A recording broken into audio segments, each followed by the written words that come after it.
We are back in session. We will now return to the violation cases recommended for letters of instruction or referral to the Attorney General's office. And it is our custom to hear a report on each of these. We will follow that. So let's first have a report on case number 2020-01, absentee ballot irregularities in various counties.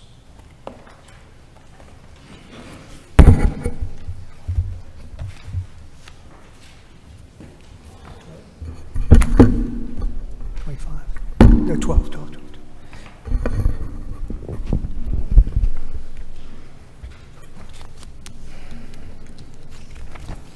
This report, by the way, is 87 pages long. Yes. Don't read each page. No. I'm just gonna try to give an overview, and then if you want, I can go through. There's 17 respondents here. So, and I can kind of give a overall. So, this case involves absentee ballot signature irregularities. It involved numerous counties in Georgia and ballot applications and ballots that were rejected due to mismatched signatures. Overall, there were 17 respondents in the investigation, and it revealed the following. 39 absentee ballots were rejected due to the elector not signing their oath. 1 absentee ballot was rejected due to missing information on the oath envelope. 1 absentee ballot was not a mismatched signature. The ballot was not returned. 1 absentee ballot was rejected because the elector wrote the wrong date in the date of birth section. 1 absentee ballot was listed as rejected, but it was not rejected. 198 absentee ballot signature mismatches were not resolved. 69 applications for official absentee ballot signature mismatches were not resolved. 19 absentee ballot signature mismatches were resolved, and 62 applications for official absentee ballot signatures were resolved.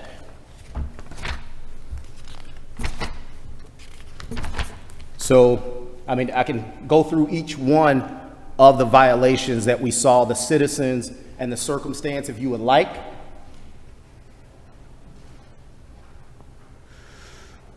Board? Chairman, you want me to go through each one?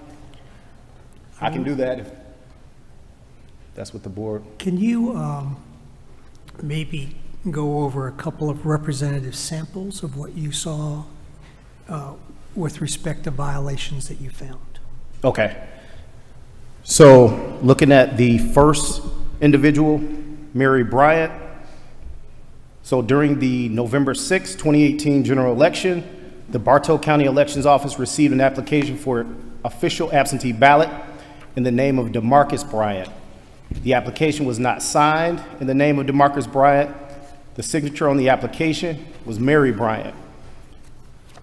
The elector was found not eligible to receive an absentee ballot because of a signature mismatch. Lynn Christian. There is evidence to suggest she violated OCGA 21-2-318 sub C sub I, making an application for absentee ballot, and that during the November 6, 2018 general election, the Bartow County Elections Office received an application for official absentee ballot in the name of Theophilus Christian. The elector was found now eligible to receive an absentee ballot because of a signature mismatch. Lynn Christian advised during an interview she signed her husband's name to the application because he was not home to sign it. Denise Cobb.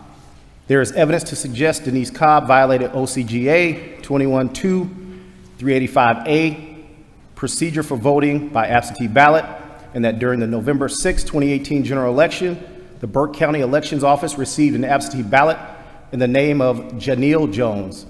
The absentee ballot was rejected because of a signature mismatch. Denise Cobb stated during an interview she might have voted her son's ballot and signed his oath because he was away at college. So the rest of the potential respondents are very similar in nature to that, in which there was an admission, basically that they signed either an oath envelope or an absentee ballot application for someone else. And then they gave various reasons for that. Some of them were the person was not at home, the person was sick, and those type of things. So that's pretty much a representative of the rest of the 17 individuals that basically were listed as respondents. Now, there were some individuals, in looking at this case, this was a voluminous case, 87 pages.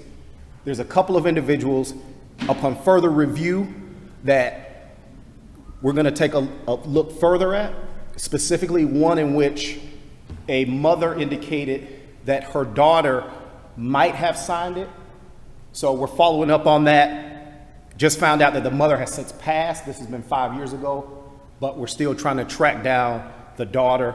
There's some other people that are part of this case that said, well, I might have, I can't remember, that type of thing. So those are the individuals that, maybe an LOI, something of that nature. It's not enough as far as preponderance in some of these cases. And unfortunately, this is almost 5 years ago when this happened. So that's what we're kind of looking at with this case. Can you tell us, because it says that this was instituted by the Secretary of State's office, and it does relate to a bunch of different counties. What was the emphasis or the impetus for these to be investigated? How did this come about that the Secretary of State's office commissioned the investigation? Okay, there was a series of emails, I believe, during that time. Glenn, you want to come up here? Glenn Archie was the investigator. He's our supervisor in the Macon office at the time. He was the investigator who put this 87-page investigation together. So, yes, Your Honor. Back in 2020, we were asked to look at this particular election in 2018. Part of that election, I think there was a court order that came out from one of the courts in Georgia in reference to treating them as provisional ballots, in reference to signature mismatches and other things like that. And we were given spreadsheets of numerous counties in Georgia to follow up on.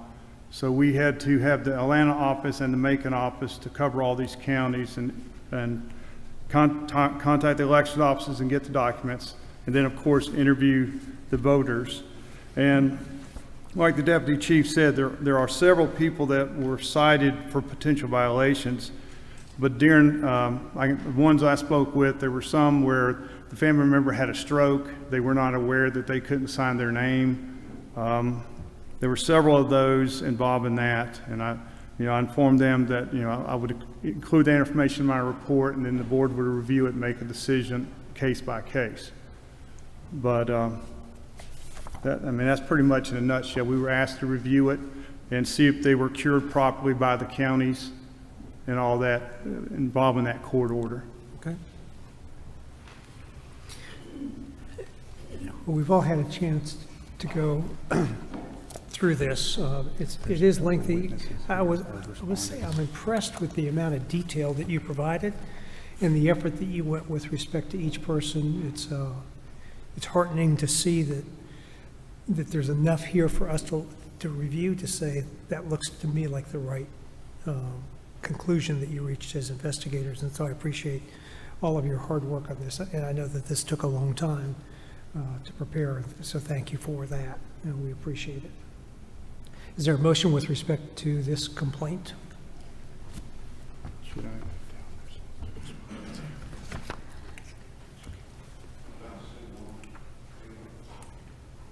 Pardon me? Sure. Which one? Investigator, the image was just here a moment ago, the one who she signed her husband's name from Marshall County, what's her name? Lynn Christian is her name. So Lynn contacted me about a week ago. She is a voter in Bartow County about this case. She had been trying to reach out to the investigators, was not able to reach them to explain what was going on. She was here earlier, but had to leave. It was a hardship for her to make it down here today. They couldn't stay through lunch. But wanted to make sure y'all knew, and I offered to speak for her since she had to leave, that her husband wasn't home because he had a stroke. And she was allowed under law to request that ballot on his behalf because of that disability. And the application that she had to use was a postcard application from campaign. And back in 2018, the campaigns could use their own form for applications, and there were little postcards. You know, they had a name, an address, sign here if you want your ballot, and send it in, and go ahead and send it in. They had no instructions for assistance, no instructions to request on behalf of another, no place to say, he has a disability, I'm going to sign on his behalf, and she did the best she could with her knowledge of the law. Understands now that that was the wrong way to do it. And of course it's a moot point now. We can't do those applications anymore. Now, thankfully, every voter has, or every family member, the instructions in front of them to know what's legal, what's not, and the proper way to do it. But I did think it was important to note that the piece of paper she had in front of her only had one line to sign, no instructions for assistance, no instructions to request on behalf of another at a time that her family was in crisis. I just thought you'll want to know that. Thank you. All right, thank you, Mr. Kirk. Ms. Gazelle? I don't have a motion to make on this entire case because I think it's really important to differentiate between applications and ballots, because even in 2018, the law differentiated between who was eligible to apply for a ballot. So there may have been some technical errors by family members who in fact were submitted lawful requests but signed on the wrong line on an application or did not have the line to sign, versus those voters who signed the ballot on behalf of a family member, which is and was a violation of the law. So I think that we're going to have to address the respondents on an individual basis. Well, if you've looked at the ballot people, why couldn't we make a motion with respect to them and refer the registration people back for further investigation? I think the applications, I would move that those respondents who signed applications on behalf of family members simply receive a letter of instruction. So that's my first motion. All right, is there a second to that motion? I think we actually may have some respondents here who would like to speak.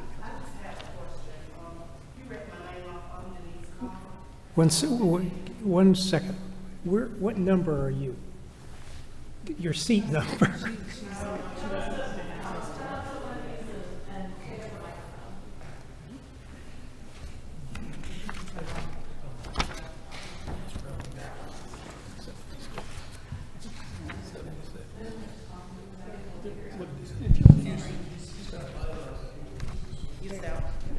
Okay, now try it. So you're the person I helped get your parking sticker this morning. No, that's her. Got it? Okay, I just wanted to see whether each person was going to get to speak. You are. You can speak. Okay, because Well, with what's your name? Tell us your I'm name. Denise Cobb. Janelle Jones was the person, Okay, now wait a second, because it's, and what county are you from? Burke County.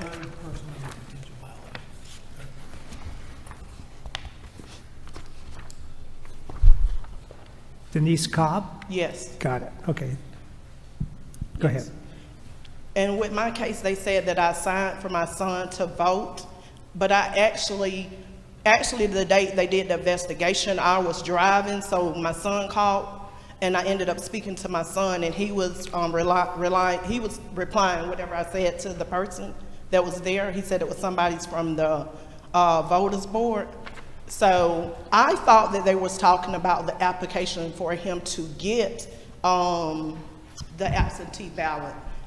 And I did sign that. I signed one for him and one for my daughter to get one. Because he was going to, I'm sorry, I'm a little nervous. He was going to Albany State and she was going to Middle Georgia State. So I signed for them to get them. And when he said, did you sign? I thought he meant, did I sign the thing for them to get the applications? Because when I got the applications, I knew it was going to be too late for me to take them to the school. So I threw them in the trash. And I guess, I talked to my lawyer's wife and she said that's something that I shouldn't have did, was throw them in the trash. I threw them in the trash for both kids because I said I knew that they had to do it with their school, and I thought the school had to send some information saying that they was registered in school. Well, just so that you're clear, the allegation is that that the absentee ballot was signed, not the request for a ballot. Yeah, and I didn't do that. I thought, because it had been so long, I was thinking when the people, because I actually was at a store and they asked me, did I have anybody that needed one? And I told them, yes. I said, but my kids are at school, so I can't sign for them. And the lady said, you can because you're their guardian, so you can sign to get their balance. And that's what I thought they were talking about when he called me on the phone, because I was driving. And I am really a nervous driver, but when I saw my son's name pop up, I thought it might have been an emergency situation, so I answered. So what you're saying is that the conversation you had with the investigator, you thought pertained to a request for a ballot as opposed to the actual ballot? Yes, and when me driving, that's why I said I might have got a little confused, but I kept thinking that they was talking about the application for that. And so I said, yes, I probably did. That's what I was telling my son, because I talked to my son, not the person that was at the house. But he told me that if he needed to talk to anyone, he would, but he had to work last night, so he couldn't be here.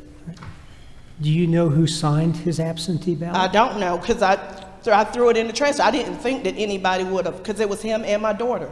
They both were away at school, so I threw both. I had two. I threw them both in the trash. Right. But if you threw the ballot in the trash, there wouldn't be any record to show that there was a mis-signing. So I think, if I'm right, this absentee ballot was actually returned. It was. Yeah, that's why I said I don't know what happened and how it would have got returned, because I had two. So it should have been him and my daughter that somebody would have did it for. Right. I don't know whether somebody went in there after me or whether it was because I live down the road from the landfill, so we throw our trash out there. Whether somebody might have went to the dumpster and got it, I don't know. But I know the only thing I signed for was them to get the paperwork to do them. And like I said, I knew I didn't have enough time because I thought everything had to be sent through the school. So I just threw them away.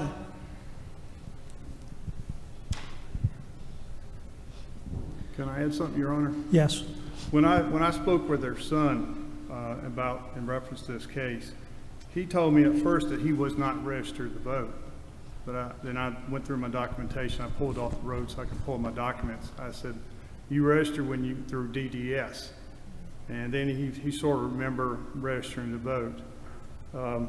Later on, I did talk with Ms. Cobb, and during the interview, I always make sure they understand I'm talking about either applications or absentee ballots. And when I asked her questions about the absentee ballot, that's when, at one point in the interview, she said she might have voted his ballot and signed his oath because he was away at college.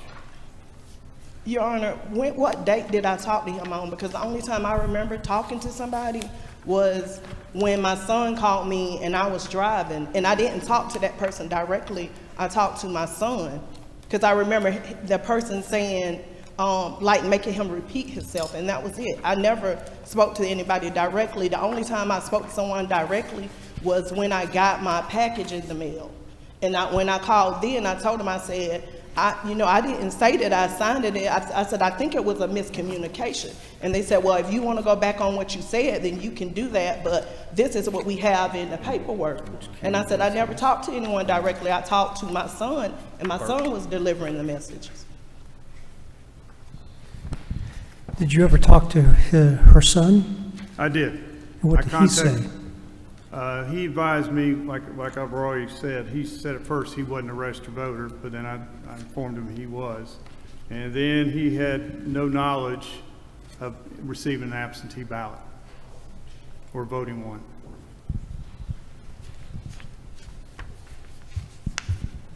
But it was returned in his name.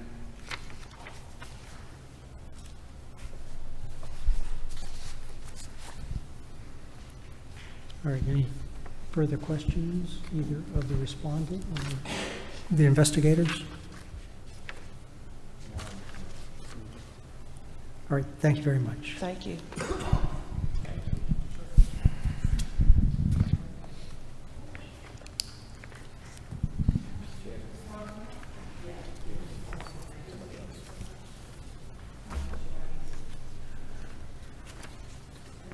You have to use that I'll one. take yours, it's already on. We know that one works.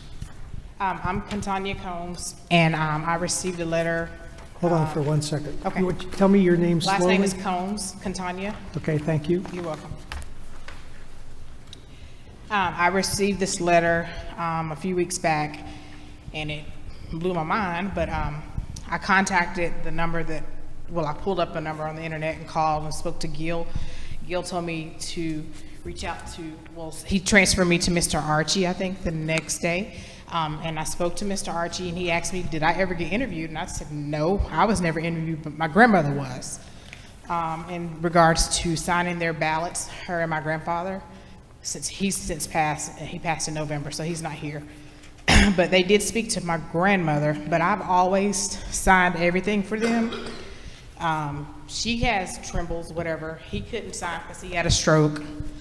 And so I did let him know that, but he said that to get them new voter cards, get new voter cards and let her sign it best she can, and then when she does this again, then she can sign it herself. Because I do everything for her, legally, whatever it may be. And I didn't know that that was an issue. So, and that's what I wanted to say. But she's here if you need to speak to her also.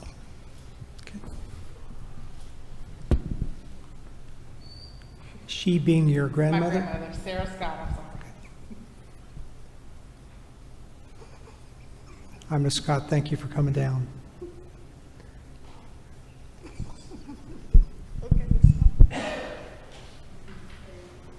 Any other respondents want to speak?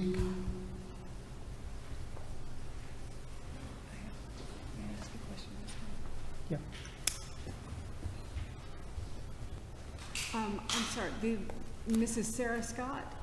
I have a very quick question for Ms. Sarah Scott.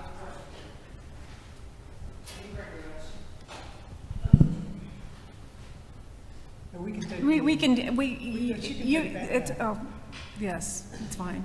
I'm so sorry to inconvenience you, but Mrs. Scott, did you in fact complete your ballot, the ballot that your granddaughter signed on your behalf? Did you complete your own ballot? You complete your ballot that I signed for you. As far as I know, I did. Thank you, ma'am. That was the only question I had for you. I appreciate it. And thank you so much. I know it's a great deal of trouble coming down here, so I really appreciate that you all came down here for this. Thank you.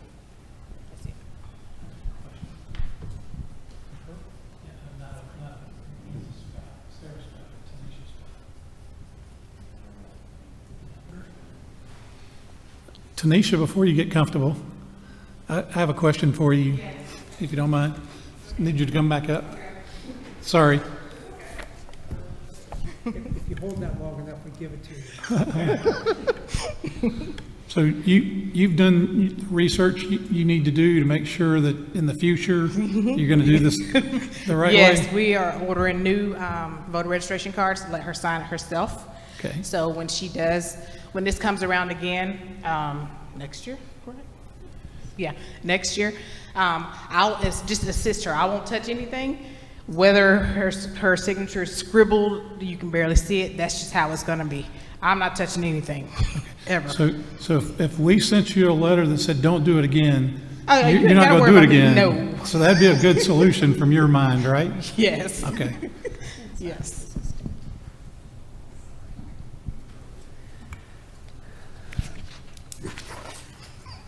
Thank you. How about this? Oh, no, wait. Any other respondents care to speak?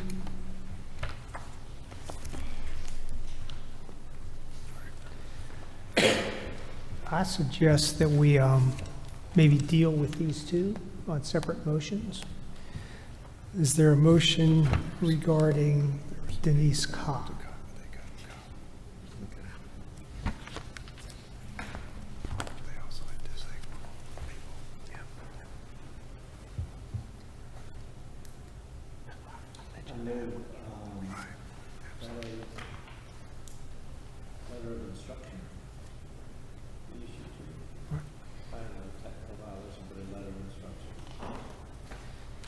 Is there a second? Second. It's been moved and seconded that respondent Denise Cobb's complaint against her, that while we find a violation, we send her a letter of instruction admonishing her to follow the proper procedures and not to sign ballots on behalf or even registrations on requests for absentee ballots on behalf of other people unless she follows the procedures that allow that to be done. Is that what everybody understands the motion to be? So that's the motion. All those in favor say aye. Opposed, no. That passes. Your Honor, can I say something about 3 other respondents? They contacted me, but they weren't able to make it here. It was Miss Whitfield, also a Miss Scurry, and also a Deborah Black. They had similar circumstances where one is the daughter of the mother. She suffered a stroke. That's the reason why she signed hers. She also had power of attorney. Also, Miss Black, similar situation. There was some medical and physical disabilities, and also Miss Whitfield. With, I move that the case involving Katie Whitfield, Deidre Scurry, and Deborah Black, Yes, sir. that we similarly found a violation for issuing a letter of instruction. or should we add Ms. Combs to that? Or Tanisha Scott? Oh, yeah, I'm sorry. Thought we already. Correct. Yes, Mr. Chairman, sorry. So for, And Lynn Christian from Bartok. Yes, that one too, I'm sorry. Christian? Lynn Christian is here? Yes. Yeah, accept those friendly amendments, Mr. Chairman.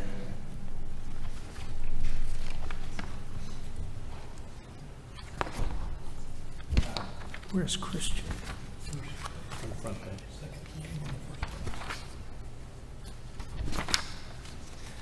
All right, then for respondents, Lynn Christian,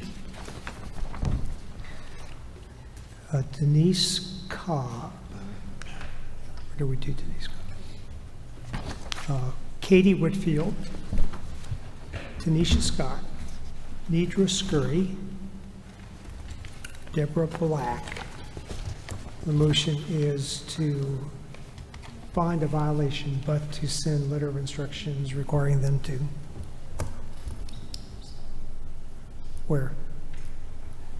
Oh, okay.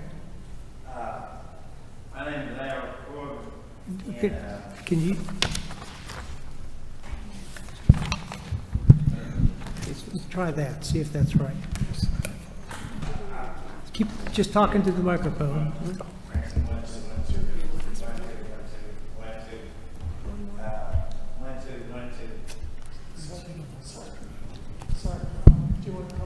Okay, try it again. 1, 2, yeah, okay. I got one from, this evidence suggests that Larry Corbin violated the OCGA dash 28385. And what's your name? Larry Corbin.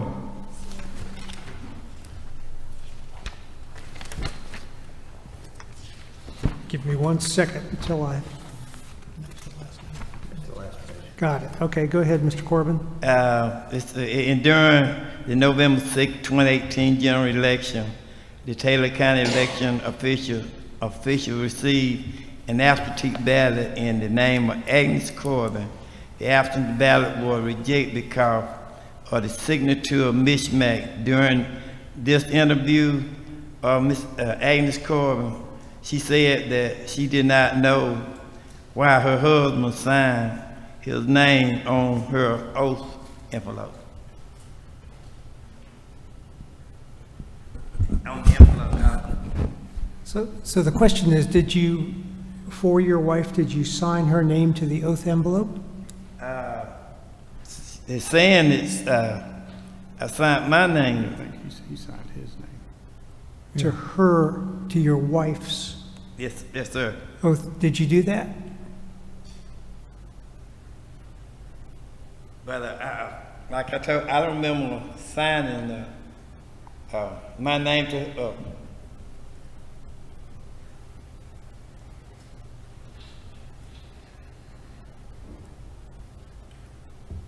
She said she didn't know why I signed my name to her envelope. Right. Her oath, it was on the oath envelope. I knew it sounded. It kind of made it sound weird to me, because but it was rejected because they said I signed my name to the oath ballot. So, Mr. Corbin, I think what the allegation is that a ballot was sent to your wife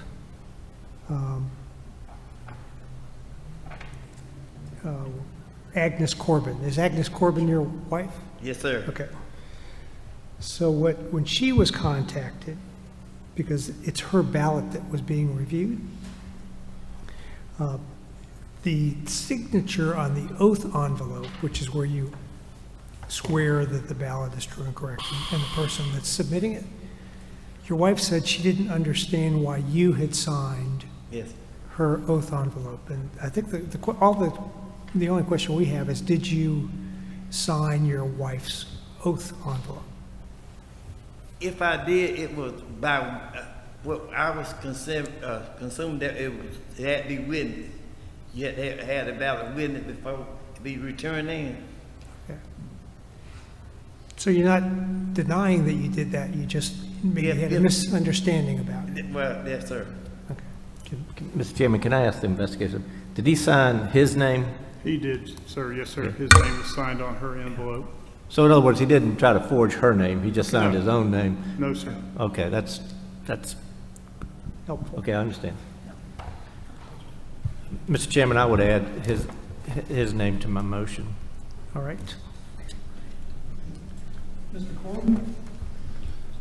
Mr. Corbin, let me Yes, ask sir. you. I assume that on a signature mismatch, if a ballot's being rejected, they would have sent you a notice that said it was being rejected. Do you remember getting a notice in the mail that said your ballot was going to be rejected and not going to count? Nelson, I don't even know whether her. Most of the time, I work out of town, and that's what the purpose of the absentee ballot.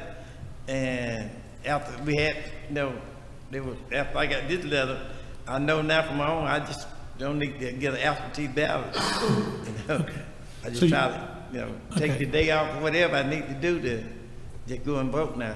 Okay, so, but you're clear in your mind that you should sign your ballot and she should sign her ballot? We'll go and vote. We both of us at the age now, we can, you know, like I say, I'm almost 70 years old and I'm still out working, but just when it comes down to the election now, it's better just go to the poll and, you know, do it. So Ed's got a motion. Ed, you made the motion? I'm going to clarify. Okay, thank you, okay. Okay, so I'm going to just restate, make sure I have all the names. Let's make sure So the motion the is, motion is, find a technical violation, send a letter of instruction, to people not to please do it again. And I believe the folks that we have listed are Lynn Christensen, Katie Whitfield,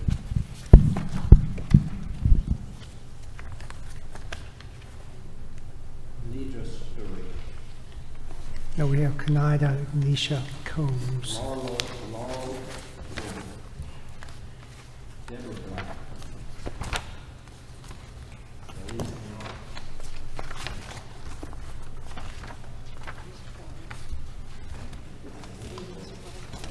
Yes. And from the amendment to add Mary Bryant, the very first person who, with the technical violation was with regard to an application and not a ballot.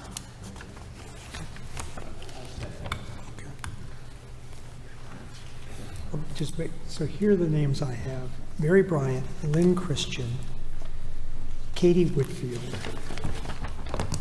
Tanisha Scott, Nadra Scurry,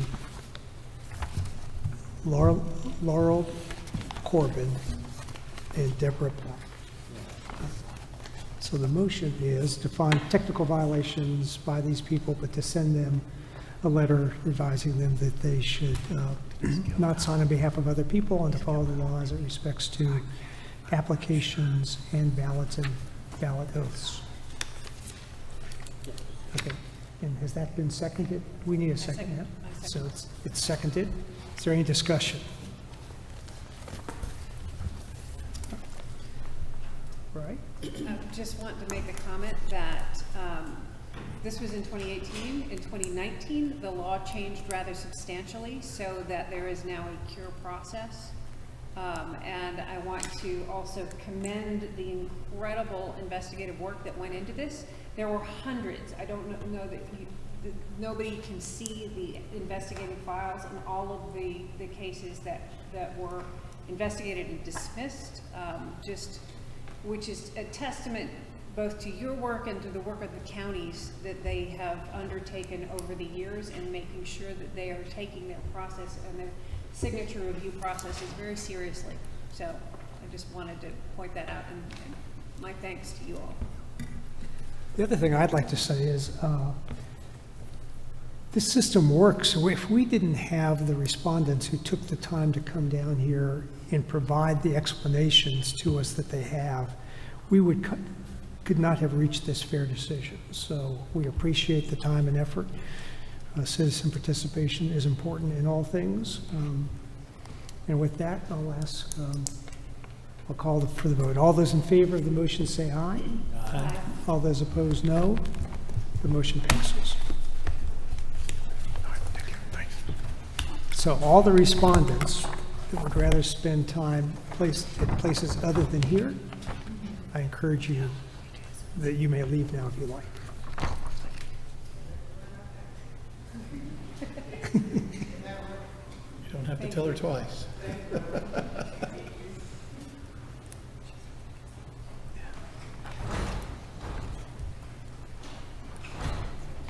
Well,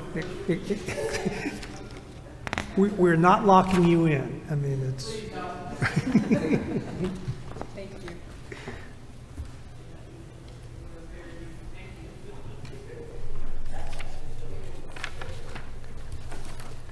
The next is case number 2020-80, Fulton County, the 2020 runoff election. Could you brief us on that, please? We still have other respondents. Oh, you're right, I'm sorry. So with respect to the other respondents, do I hear a motion?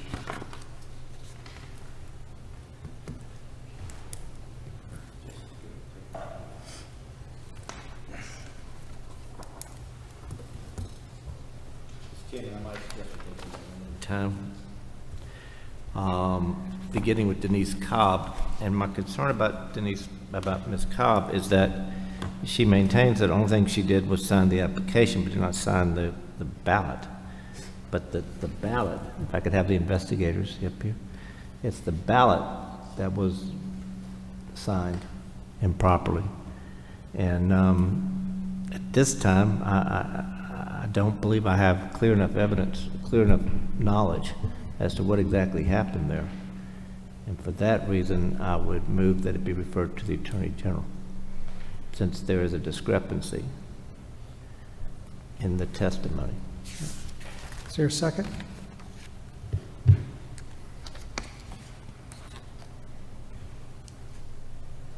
A referral to the Attorney General doesn't mean that they can't provide more input. Or They can provide more information. The problem is that the respondent asserts that she simply signed an application, which, I was prepared at that point to go along with simply a letter of instruction.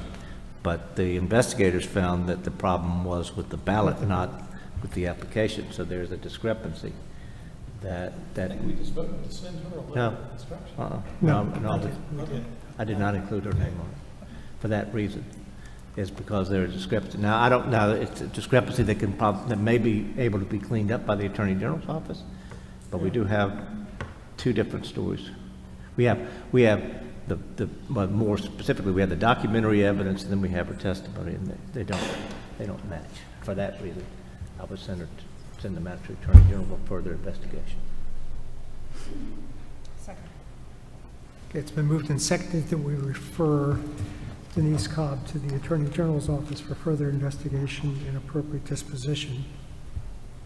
And that appropriate disposition, by the way, could be that they recommend to us that we dismiss it. It's just a matter of trying to resolve these discrepancies. Yes. Is there a second to the motion? Is there any discussion?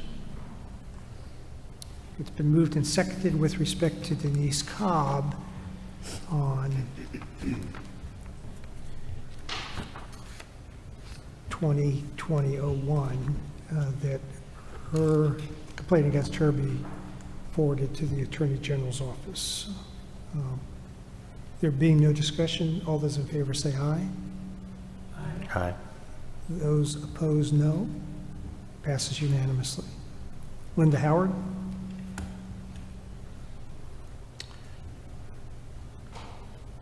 If the investigator, let me ask you about Linda Howard. Did you find any discrepancy between your documentary findings and her and what she said had happened? Did you find any discrepancies?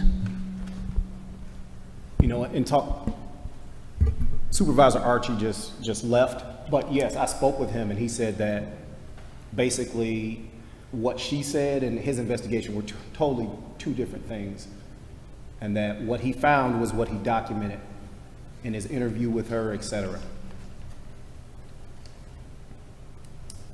Well, this says that she signed her husband's oath envelope by accident.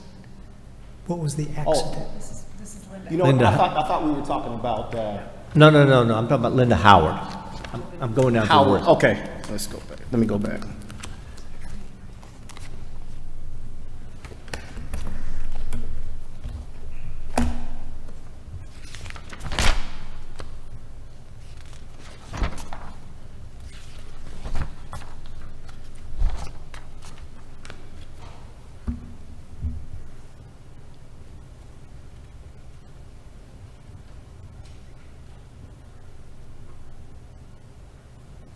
My point being, I don't see a discrepancy. I just want to get that confirmed before I make a motion.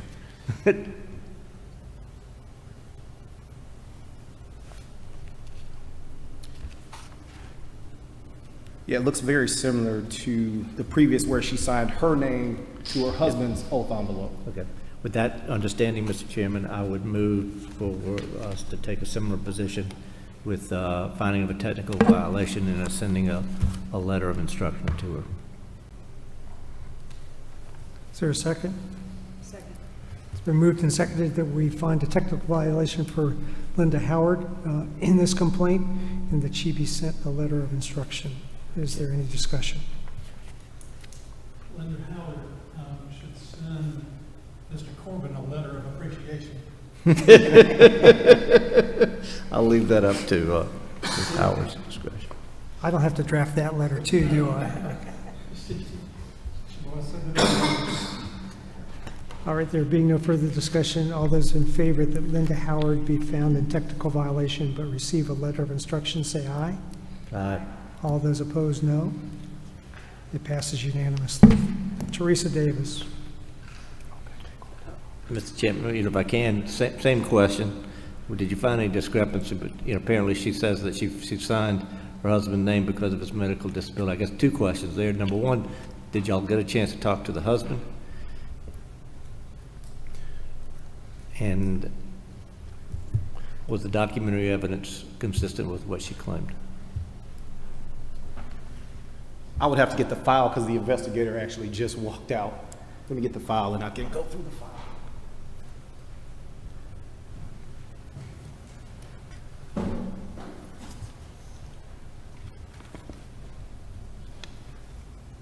If I might add a comment on some of these, I see a substantive difference when a voter is signing somebody else's name and when they sign their own name on somebody else's line, because there is no intent to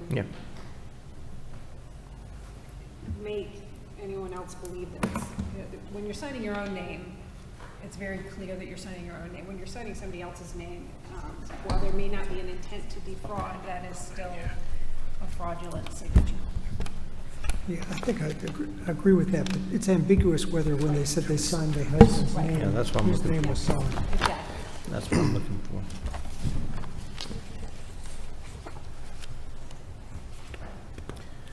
You know what, the most expedient thing to do potentially is maybe to have the investigator come back, because otherwise I'm gonna have to dig through this, and of course, it's 87 pages and a lot of exhibits. Okay. So if we want, can we come back to this? Because he should be on his way back. We're gonna have him come back. That's fine. So should we continue this until later this afternoon, the remainder of the case, so that we can keep going? I move that we Continue this. continue the remainder of these cases until we can get a little bit more information. Either we can, at the end of this afternoon or tomorrow morning, depending on when the investigator is available. Oh, he's coming right back? I think he thought it was over and he was heading back to Macon, so. Because define right back for me. He was getting walked back, and he was walking out of the information. Okay. So right back means as soon as he walks across the street? Okay, all right. Well, I'd like to finish this if we can, so if we have to wait a couple of minutes, let's do that.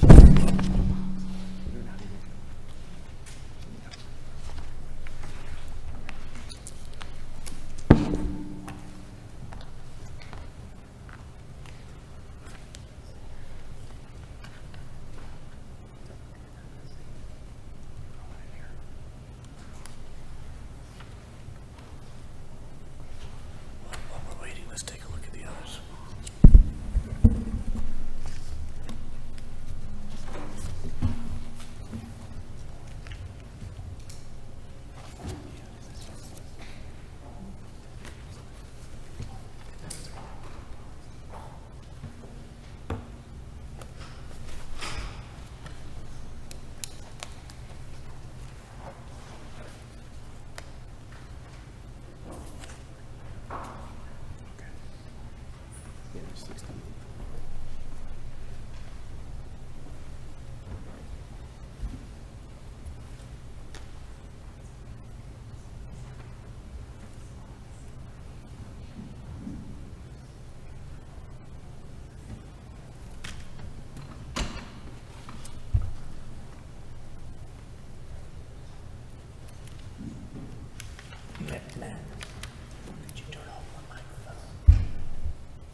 Is he coming back?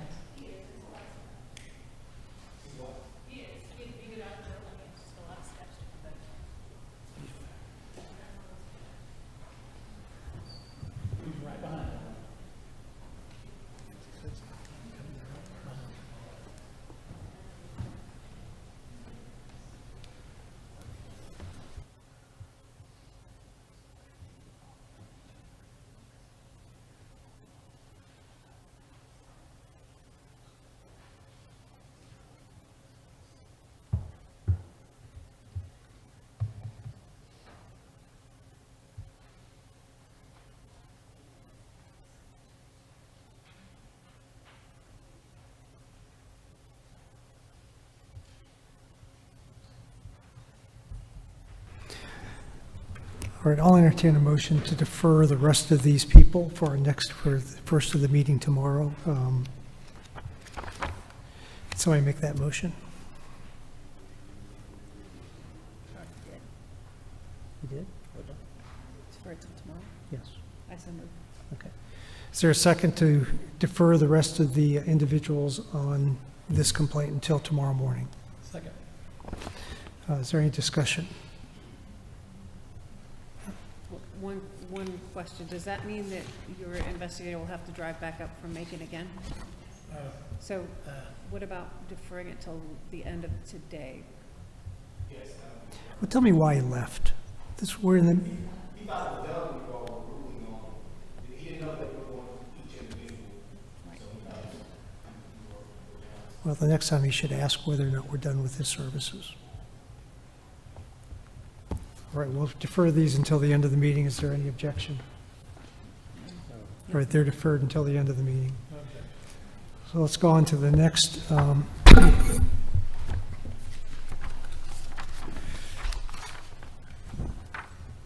Which is 2020-80 Fulton County 2020 runoff election, tab 13. Can we have a report on that, please?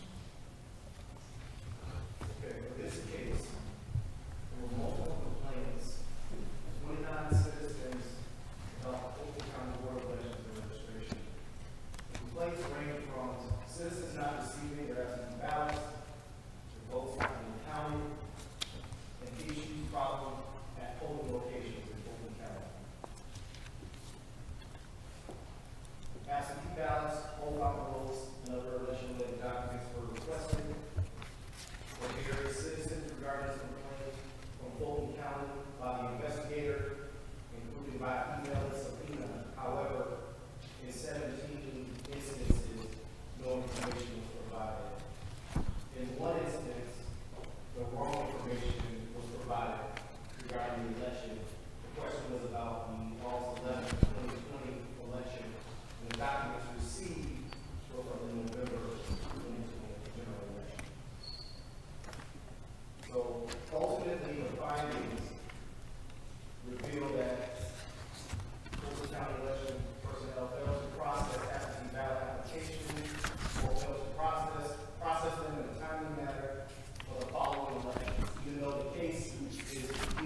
2020 general primary, the August as listed, the September 29, 2020 special election, and this ultimately resulted in 12 citizens being unable to vote. One of the citizens was able to vote in person. One citizen ended up voting by provisional ballot. However, election records indicate that she did not vote in the state election.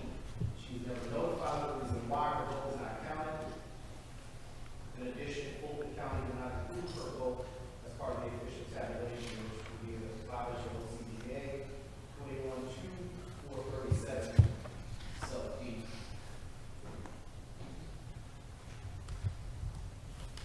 So during this investigation, there were 14 complaints out of the 29 that were submitted, in which there was no evidence of any election law rule being violated. However, in one instance, a citizen admitted to repeatedly taking pictures of her ballot over the years, and that was not written up as a violation. However, we addressed that with that person who did that and let them know that that is prohibited. That is a violation of the law. So, as I said, there's multiple charges, and I can go down the list and read what we discovered during our investigation. If you would like, on the board. What's the board's preference on that? Do we need to go through each person and vote on them separately? Essentially, No, this is all the same respondent, right?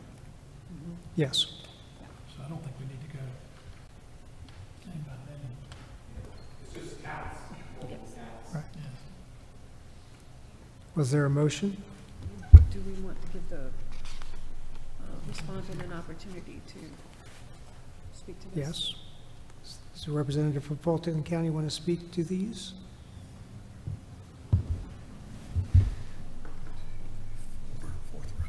Good afternoon, Chair and members of the board. Our staff recently reviewed this case and found the following. I can go paragraph by paragraph or read each person's name if you prefer. For the first paragraph, for those 3 voters, the ballots were mailed on September 19th, 2020, and not returned by the voter. On the second paragraph, for voter Cantor, the ballot was mailed on 9/9 and accepted on 9/21. Ms. Williams, I'm just having a hard time finding what paragraphs you're referring to on the potential violations. Is that, I'm looking at, yes, right now I'm on voter Quentin Nixon. She's in the third group of names on our potential violations. Each paragraph has a different voter's name. Page 2. Page 2 of the summary.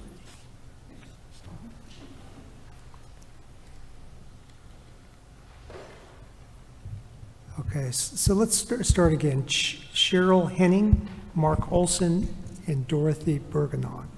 Yes, our archives indicate that the ballot was mailed to each of these voters on September 19th and not returned by the voter. On the second paragraph, which is Angela Cantor, Ex- 19th, on September 19th. the special election was 10 days later. It was mailed on September 19th is what we have in our records.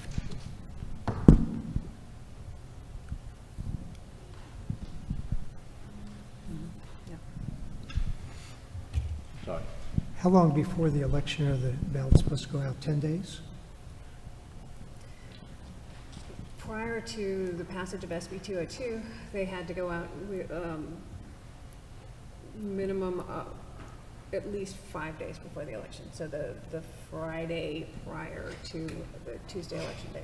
So this was well within the previous legal deadline. Okay, thank you.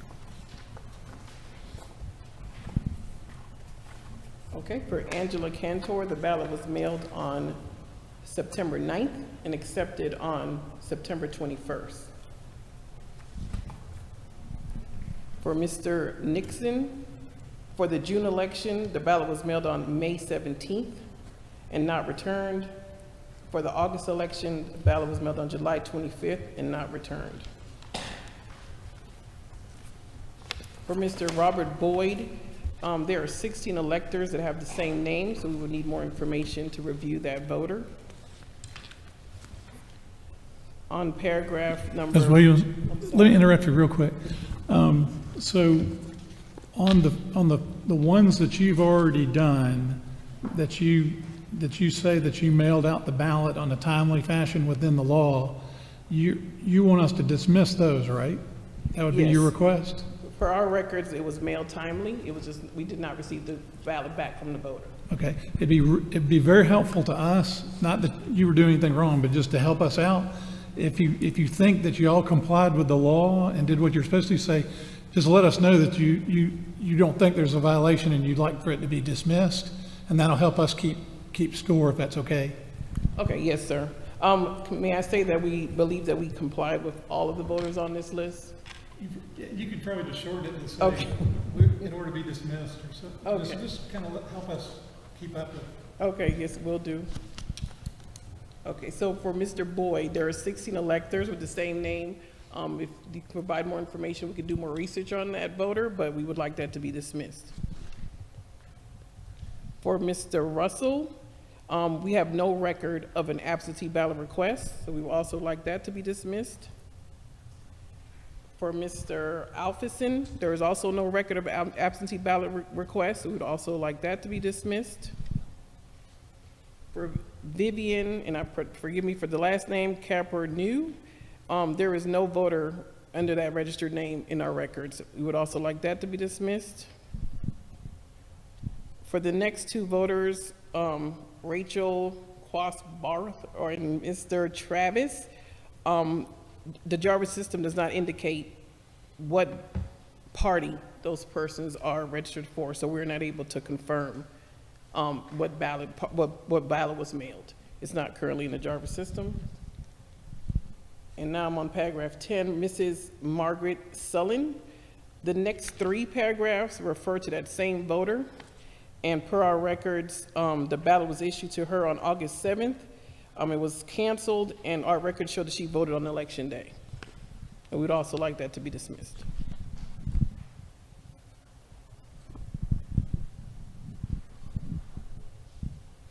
And that concludes the voters listed on this report.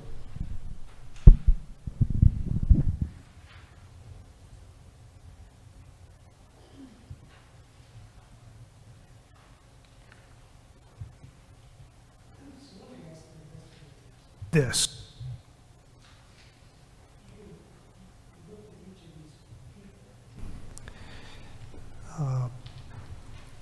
Who gave you the names claiming that they hadn't voted when the records are so contrary to what the claim is?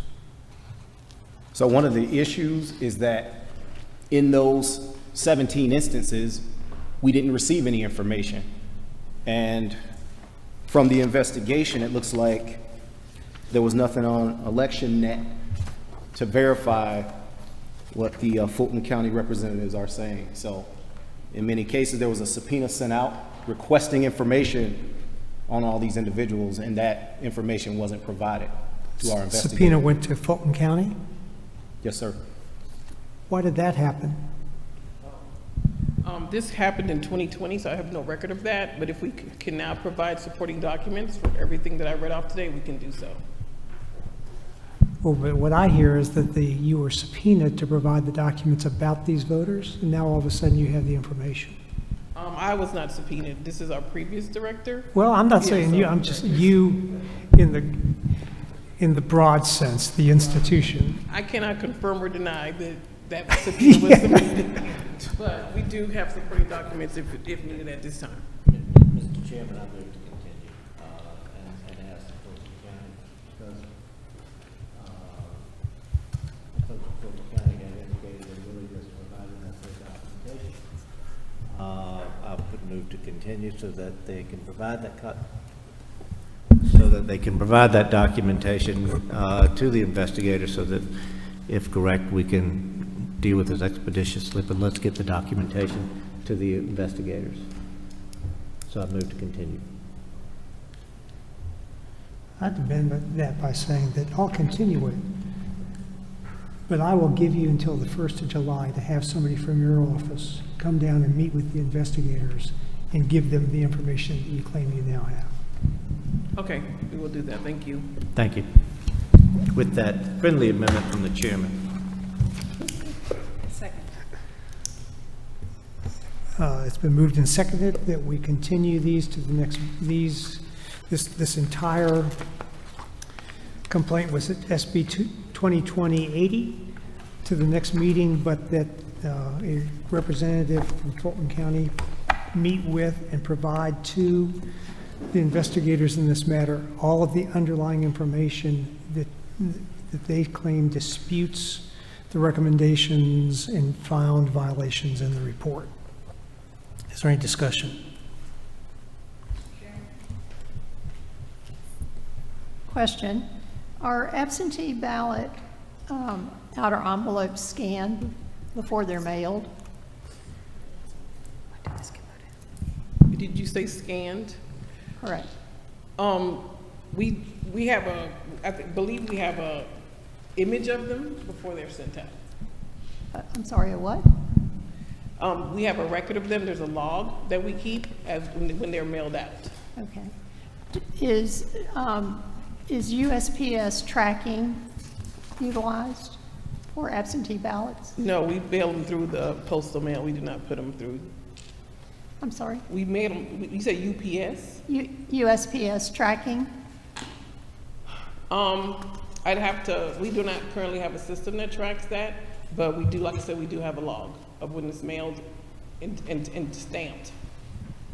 It would be great if all the ballots were scanned in the office before they're mailed, and also USPS tracking was utilized to follow outgoing ballots, absentee ballots.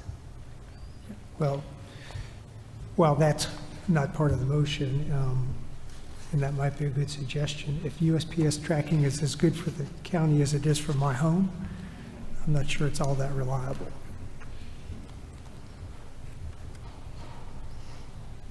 But you might want to consider whether or not that's worth asking the Postal Service to provide that service for you.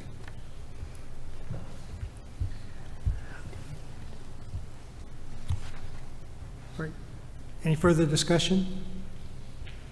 All those in favor of the motion for continuance and for the production of information and a person to explain the information to the investigators by July 1st, say aye. Aye. All those opposed, no. That passes and this is deferred. I will say this is really frustrating that we spend all this time going through all this and find out that there's information that was never provided. And now we have to defer this, it'll take time, and we came here ready, thinking that we had all the information that had been requested by the investigators, and it's troubling that it hadn't been. All right, the next is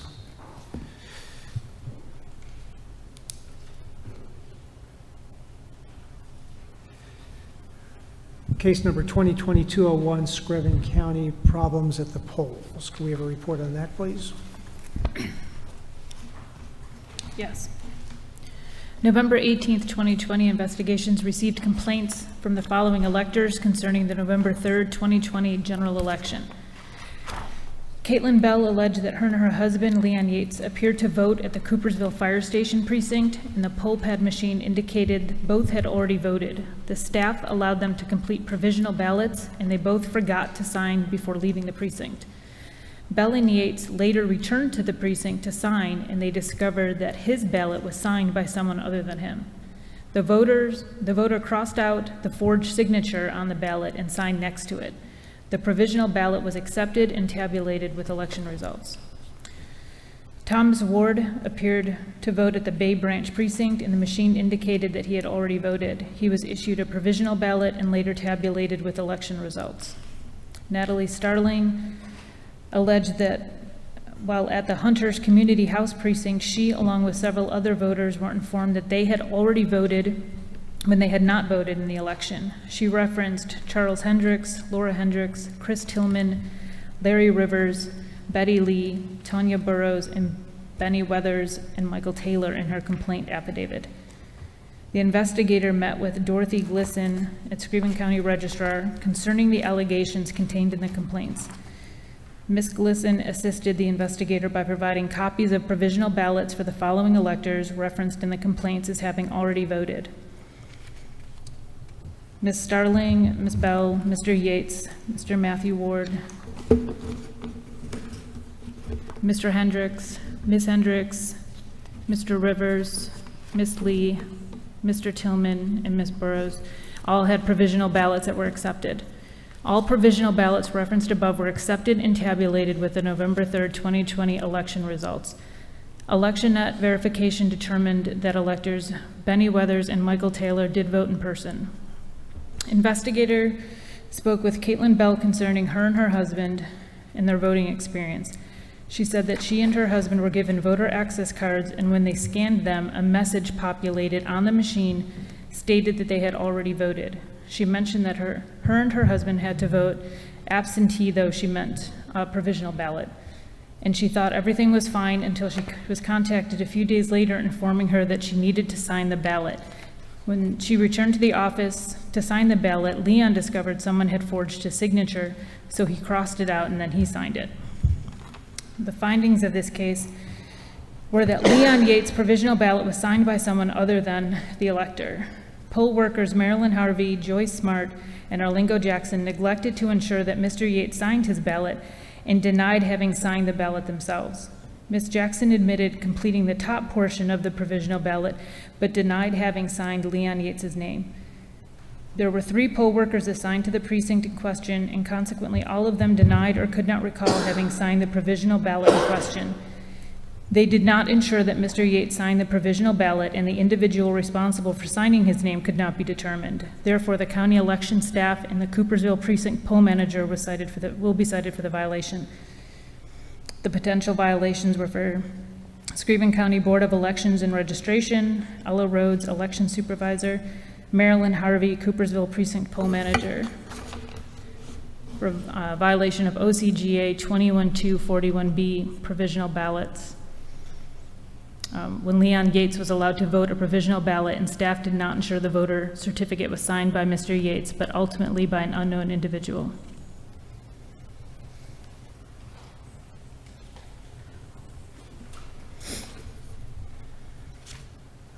One question I have, there's this listing of the people who had their provisional ballots accepted begins with the statement that the investigation indicated several voters populated in the system as having already voted and consequently voted provisional ballots. Did you mean to say as having not already voted? Yes, it was saying that they had voted and they hadn't voted. So the system showed that they had voted? Yes, there was a memorandum done where it says, it was discovered during the 2020 general election that poll officials were prematurely removing the voter access cards from the poll pad before the poll pad processed the voter's information. As a result, the access card was reading the previous voter's information. So they hadn't voted, but the card was saying that they had voted. Well, whose fault is that? I mean, it seems a flawed system. If somebody goes there to vote, they vote, but their vote's not, but they're not recorded in the records as having voted. How could that happen? Can I ask a clarifying question? So it is that the voter access cards were not properly coded? So in ENET, it was coming up properly, but because they were pulling out the voter access cards before they finished programming, when they took that to the BMD, the BMD said you've already cast a ballot on that card. Is that how? Yes, Am I understanding? the equipment was working properly, so the errors on the poll clerk, so they were prematurely removing the access card before it was fully processed. So when they went to the BMD unit to vote, the card was reading the previous voter because it had not properly uploaded the new voter's information. So basically, that was a problem that was happening statewide. So Michael Barnes had advised that information had went out to the election directors of each county, all 159 counties, making them aware of that. I think Blake might be able to give further information. Just one point of clarity that I want to provide is the only information that's stored on that voter access card is the information to pull off the ballot. So it doesn't identify a voter or anything like that. But if it's not encoded, and the previous voter who had it marked their ballot on the BMD, and then it doesn't get encoded again, and it gets put back in the ballot marking device, then it's not going to pull up the second ballot because it was never properly encoded again. So I just wanted to make that point. So to be clear, this is a poll worker error because they were simply pulling the cards out prematurely before they were properly programmed. Is that a correct understanding of what happened? Correct. So the poll book would check the voter in, but if the card was pulled out too early, then the card wouldn't get encoded. What does it mean to be pulled out too early? How does the poll worker know that they've pulled it out too early or shouldn't pull it out?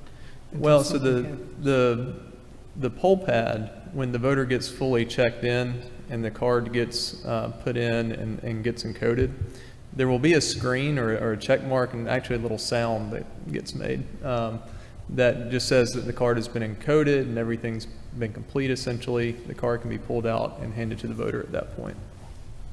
So, I mean, if you're, processing hundreds of voters in a day, there could be a time when you're doing it just out of habit, you pull the card too early. If I could make an analogy, is it like when you're using a credit card and you pull it out before the terminal has actually processed it and it says not processed and you have to start over again? That's a good analogy. Yep. So it's the poll worker that when they get that error message, doesn't do what they're supposed to do, which is to call a person back and say, look, I got to do this again. Essentially, yes, the poll worker should have left the card in longer. So, yes. Does the poll worker get an error message saying not encoded? I do not believe in that instance at the poll pad. No. Okay, no. Thank you, Joseph. Yeah, I've heard. So what would... I saw the hat going up and down, so I knew it was... What would happen is then when the voter access card gets put in the ballot marking device, then it would show a message saying that there's not a ballot to be pulled up. It would say card already voted or something to that effect. So the voter would also get an error message of sorts? Yes, when they take that card and insert it into the ballot marking device. And that's when a poll worker would get notified and they would start to troubleshoot the situation. And would the proper troubleshoot be to go back and redo the card, or is the proper troubleshoot to give them a provisional ballot? If the poll workers know, okay, this person has not actually inserted a ballot into the scanner, they've not actually voted, then they could reissue the card properly this time, and then the voter could vote normally at the ballot marking device. But the voter that gets this unloaded card and puts it into the ballot marking device, does the ballot come up? Would the voter know that there's a problem? Yes. If they get a card that has not been properly encoded again, then it would say card already voted, because essentially once you use a voter access card and you print your ballot, without encoding that card again, you cannot bring up another ballot. Right. So that voter says, well, look, I can't vote. How could they have voted? Well, how could they have done, how could they have done anything? How could they have gotten a ballot? So prior to the mass notification going out to the county directors, they were voting by provisional ballot. No, that's not my question. My question is this system where somebody has a card that's not encoded and puts it into the ballot marking device, it sees the screen, and it says, card already voted. Correct. So are you saying voters said, oh, I must have voted even though I didn't do anything, and then they leave? No, the voter complained to the poll manager. The poll manager allowed that voter to vote by provisional ballot. Now, the second part is when notification went out to the counties then knew, let's re-encode the card so that they can vote.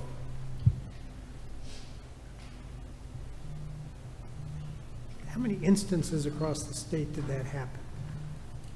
I don't know if the total number of those instances were actually captured, but we do know that notification did go out by the former elections director notifying the counties of the issue. And I don't think we've had any issues since then after the notification went out. Right, so ultimately, the only violation here is this one person where somebody unknown signed somebody else's name. Correct? Yes.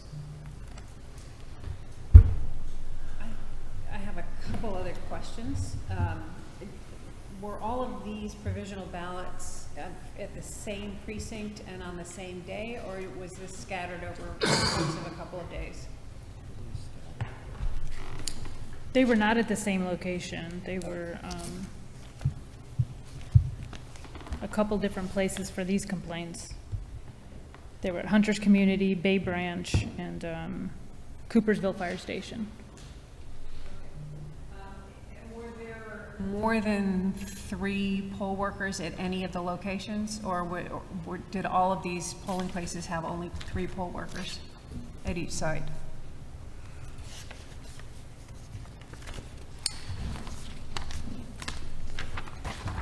I'm not sure about the other, the Coopersville had the 3. I'm not sure about the other ones had a minimum of 3.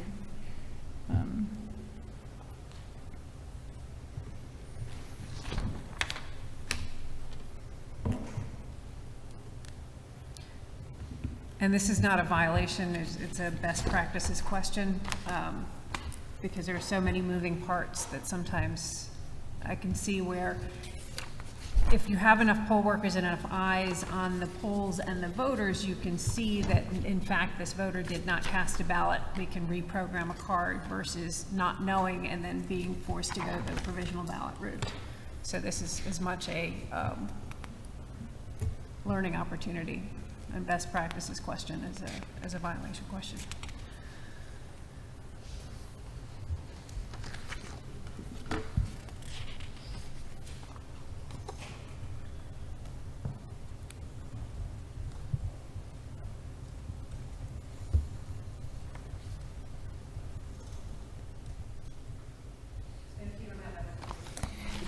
Looks like most of the people that he interviewed are no longer working there, but he interviewed everybody at the precincts. He didn't number them, how many were at each one, though. That's fine, thank you. Does this process still work the same way today? With the cards? Does this problem exist today? I mean, even though you sent out a notice telling them how to do it correctly, if somebody pulls it out too late, will the voter get the same message on the ballot marking device? And do they still have them? Do they have to file a provisional ballot, or do they have to go back now and get a new card? Or Is the difference now that they know about it, so they recode it, and so they don't, rather than default to a provisional ballot, they just recode it on the spot now? Yes, sir. That's a lot of it, yes, sir. As that, if that occurs, they know to recode the card. And so we don't hear about it as much at the state level because counties know if it happens, how to respond to it.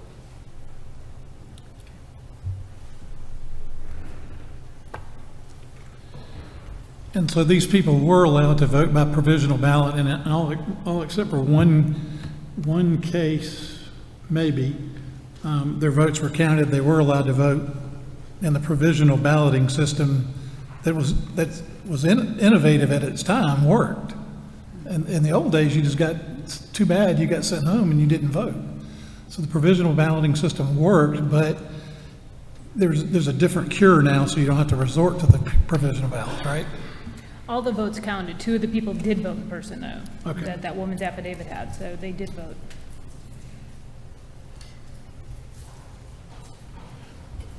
Are there any more questions from board members? And if not, is there a motion?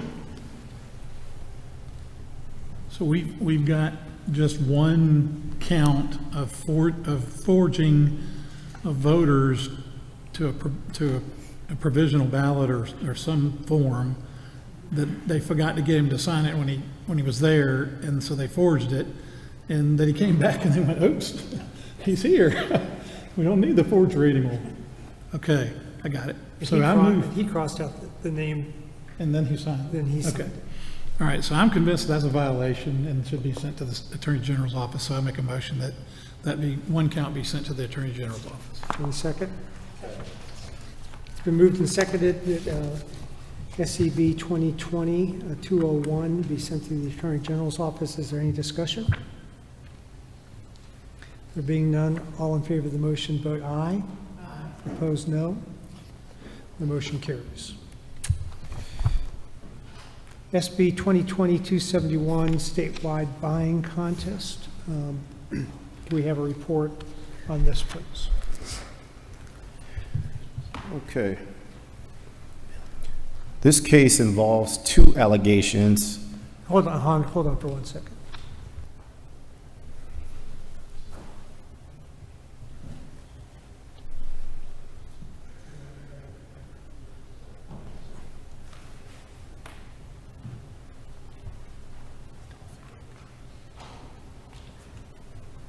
So Mr. Lindsay recuses on this matter because of a conflict, who will not be participating in the consideration of it or the vote. Go ahead. Okay. This case involves a contest, an online contest. Actually, there's 2 allegations here. So the first involves an online contest, and the second involves what we determined later was an employment offer or opportunity. So, in looking at this came to the Secretary of State's attention in December of 2020, and it involved the runoff election. And in looking at this case, there was an advertisement, a giveaway contest from a website indicating that someone could enter for a chance to win a Tesla if they requested a mail-in ballot or checked their voter registration status and the contestant pledged to vote. Now, there was a disclaimer at the bottom of the page stating voting by mail, or completing a mail-in ballot application are not required for entry. And additional online and digital magazine articles were also located that discussed the giveaway, as well as the partnership between an organization by the name of Headcount and the music artist 2 Chainz. So our investigator reached out, spoke with the executive director of Headcount, Andy Bernstein, and in summary, he reiterated that to be entered into the contest, the person had to request an absentee ballot through the Headcount portal, complete a check your status voter registration verification entry form, or by mailing an entry card to them which contains the contestant's information. They confirmed that a winner was selected after compiling all the contestants onto a spreadsheet and then using a random number generator program to obtain a random number. Once this number was generated, the corresponding row number on the spreadsheet was declared the winner. The winner was notified on December 22nd, 2020, and the prize was redeemed by the winner on January 20th, 2021. So that's the first part of the complaint. The second part, there was an advertisement regarding a community mobilizer positions on the Jon Ossoff campaign website. electjohn.com. During this time, he was involved in the U.S. Senate runoff election, which was held January 5th, 2021.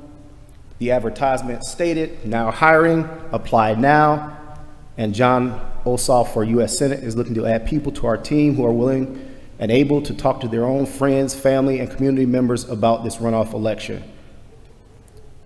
Our investigator was unable to locate any additional information, postings, or advertisement which offered gifts or payments for voting, registering to vote, or voting for a particular candidate. Nothing in the wording appeared to be directed towards the voter themselves, rather to a potential employee or canvasser campaigner acting on behalf of the campaign to solicit votes. So ultimately,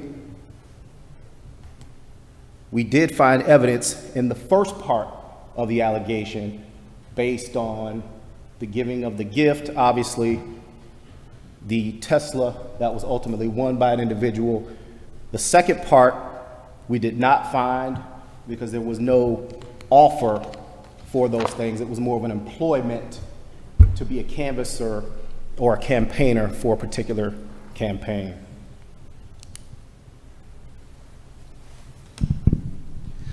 Your Honor, whenever the time is appropriate, I'd be happy to make a comment. It's your turn. Thank you, Your Honor, members of the board. I represent headcount. I don't represent the second part where the allegation was determined to be unsubstantiated concerning Senator Ossoff. Headcount's been around for over 19 years. This is the first time there ever was a complaint concerning headcount.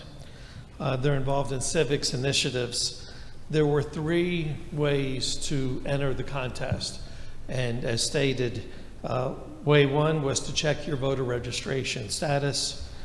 Way 2 was to request a mail-in ballot application. And number 3 was to mail in an entry postcard.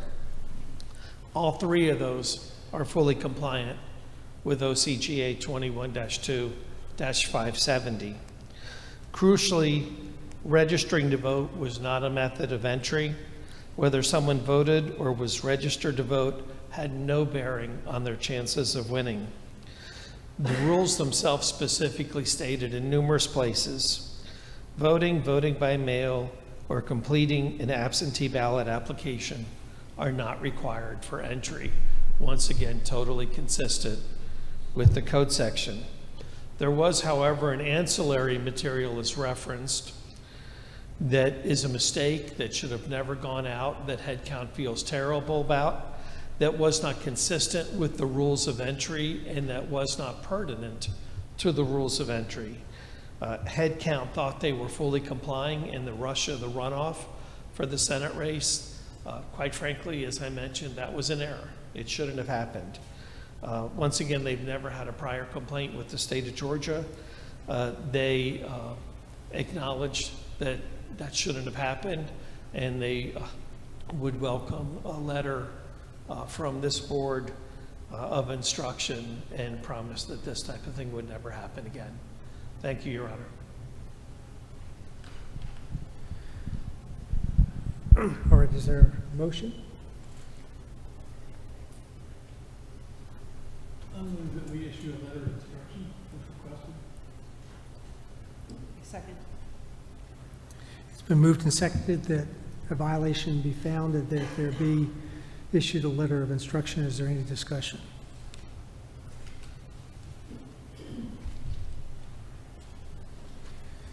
Well, I don't agree with that disposition. If I am to accept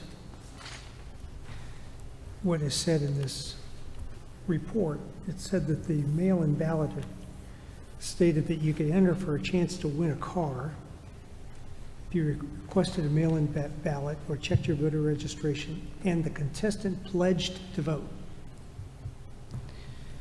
Now, at some point, somebody won a car.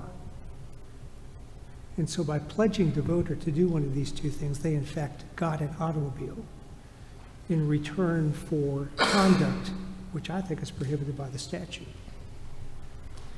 And to say that to entice people to engage in the process. I mean, we're not talking about a basket of fruit. We're talking about an expensive automobile, which ought to motivate a lot of people to do what is requested and to make the pledge that you're going to vote. And I think a letter of instruction with a company that claims that they do this all the time and didn't do it in this instance ought to be held accountable for that. Or at least I ought to let the Attorney General's office look at it carefully and study the statute carefully to decide what the appropriate disposition is that they would recommend to us. And I just think a letter of instruction is not enough. May I please respond, Your Honor? Yes? There's never been an allegation that they've ever done this before. The only evidence before the board is that in the rush of the runoff, they made a mistake. Also, I don't say this with anything other than a factual statement. When you read the statute, this statute is not well worded, like many statutes.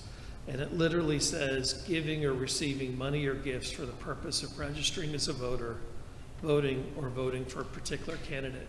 Pledge, frankly, isn't even a part of the statute. One can easily make an argument that it should be a part of the statute, but it is not.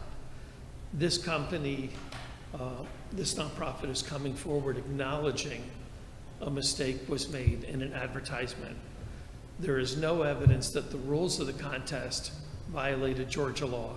The only evidence is that an advertisement used inappropriate language.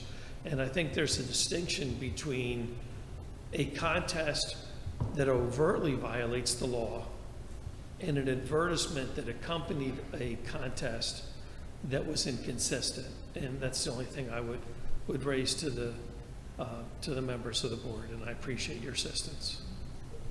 Well, I understand the distinction that you're trying to make, but we generally do letters of instructions for fairly innocuous events. This is not. I mean, this was an attempt to incite people or to encourage people in return for something valuable to engage the system. And I'm just not comfortable making that decision based upon, and to resolve this by me writing a letter saying, don't do this again, thank you for reporting yourself, in this particular offer. And what I'm saying is I think it ought to be sent to the Attorney General's office for their evaluation and to let them do whatever additional investigation they want, and then to come back to us to say what they think is the appropriate disposition. And if they say that it's a letter of instruction, then we can decide to do that. Or if they say it's a consent order that they don't do it again, we could do that. I just don't know what their advice is going to be. So that's my input. My board members are perfectly capable of voting differently than me. So my amendment, I would make an amendment to the motion, which is that it be referred to the Attorney General's office and that we delete the language about and to issue a letter of instruction. So is there any discussion on the amendment? Your Honor, I apologize. Your mic wasn't clear. Sorry. I honestly didn't hear your amendment. No, you and I have the same problem. Our voice is becoming weaker and weaker.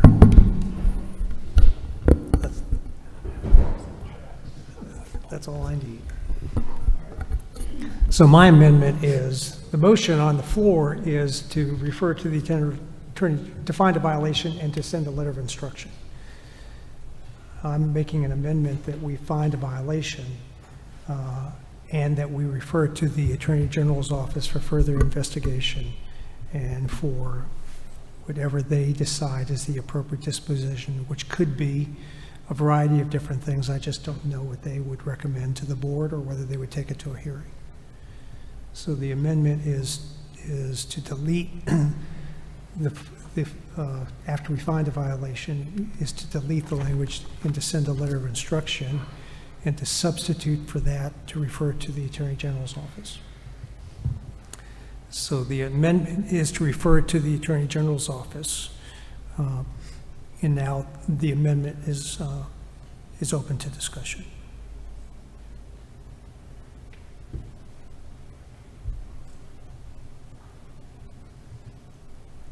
Great, so we'll vote on the amendment to begin with, which is to substitute refer to the Attorney General's office for a letter of instruction. All those in favor say aye. Aye. Opposed? So it's 2-2 because Mr. Lindsay is not here. The motion does not carry by a majority, so now we'll go to the main motion, which is to refer, to find a violation and to refer a letter, and to send a letter of instruction. Is there any further discussion on the main motion? All right, all those in favor say aye. Aye. Opposed, no. No. So it doesn't carry. So what I would suggest is that we defer this when we have, I guess we'll never have a fall contingent. So I guess that motion fails. I don't know, what do we do now? I'll move to table. I'll move to table this case. And what do you mean by that under Robert's rules? It goes on the table until someone makes a motion to pull it off the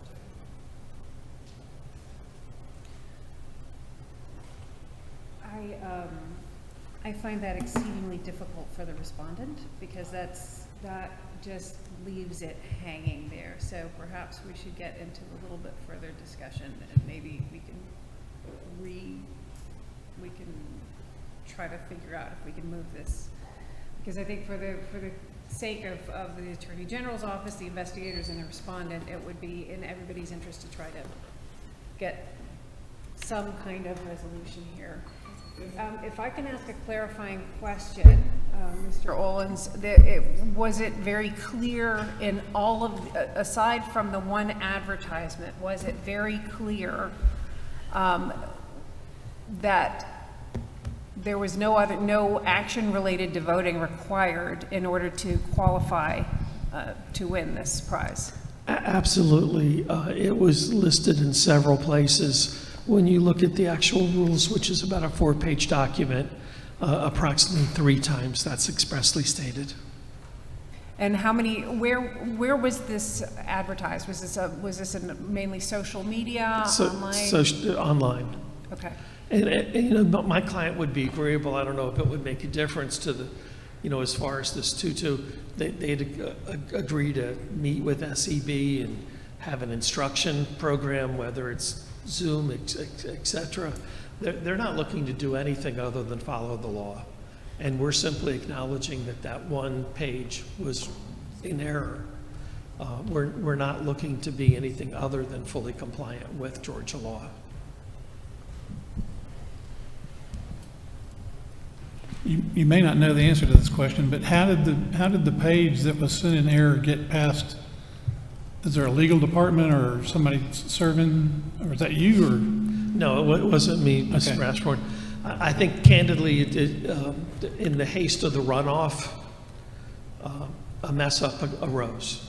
It's literally that simple. Someone made a mistake. It wasn't done by the executive director. It wasn't done by the number 2.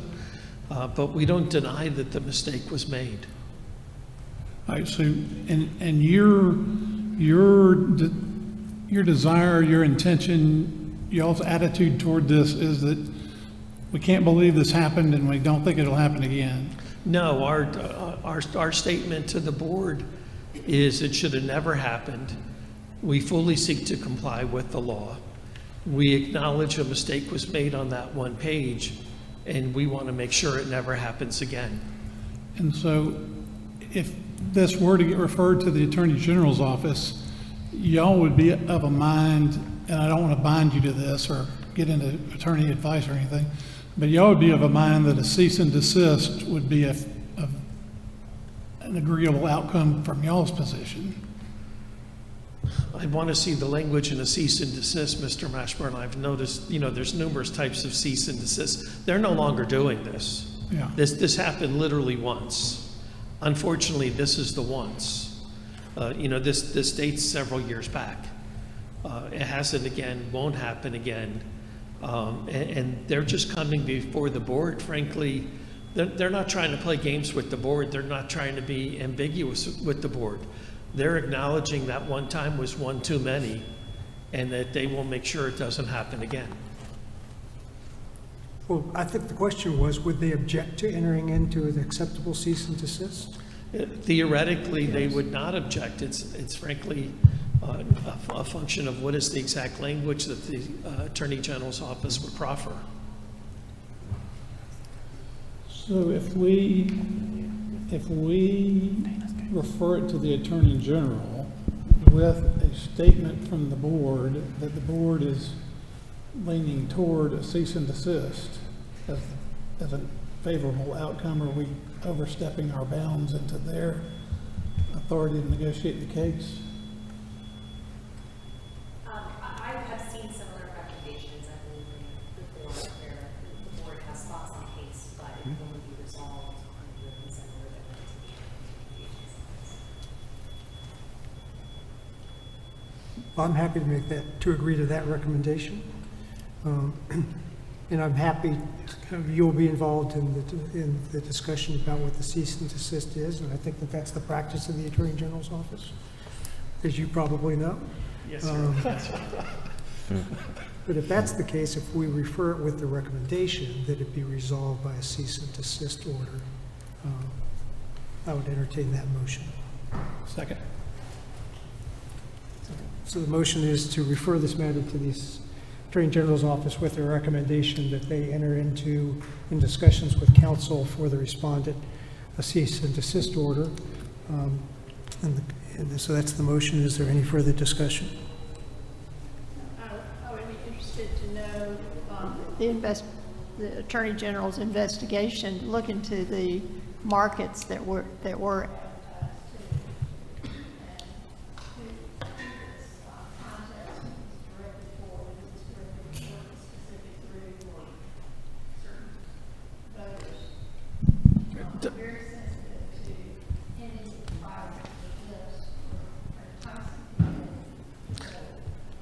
And Dr. Johnston, I heard your comments earlier this morning in that regard. There were no limitations, none at all.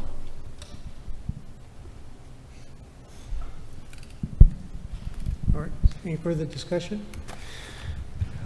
There's a motion to refer this to the Attorney General's office with a found violation, but with a recommendation that it be resolved in a cease and desist order. All those in favor say aye. Opposed, no. The motion passes unanimously. I think. There's also allegation 2. An allegation 2, is there a motion with respect to allegation 2 that was found to be unsubstantiated? I would dismiss allegation 2. Is there a second? Any discussion? Okay, it's been, Discussion. Yeah, to me, this just sounds like paid canvassing, and Republicans do it too. And in fact, a friend of mine's daughter does it for the Republicans, and he would be very mad if I took away her job. So, yeah, I think this is just paid canvassing. which is not why we're taking this vote, to protect a young woman's job. Thank you. All those in favor of the motion to dismiss, say aye. Aye. Opposed, no. Then it passes unanimously. Thank you very much. Thank you for your presentation. We appreciate it. Thank you. All right, we're now on 2021-141 Fulton County illegal shredding. Can we have a report on that? Yes. Sarah?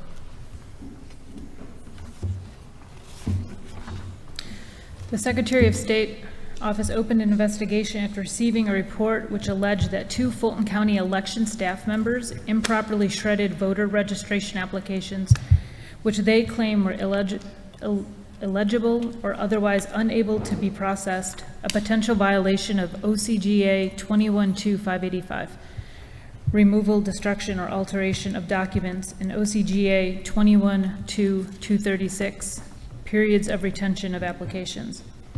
The former election director, Richard Barron, advised 2 of his former employees, Ms. Little and Ms. Parker, were accused of illegally shredding voter applications.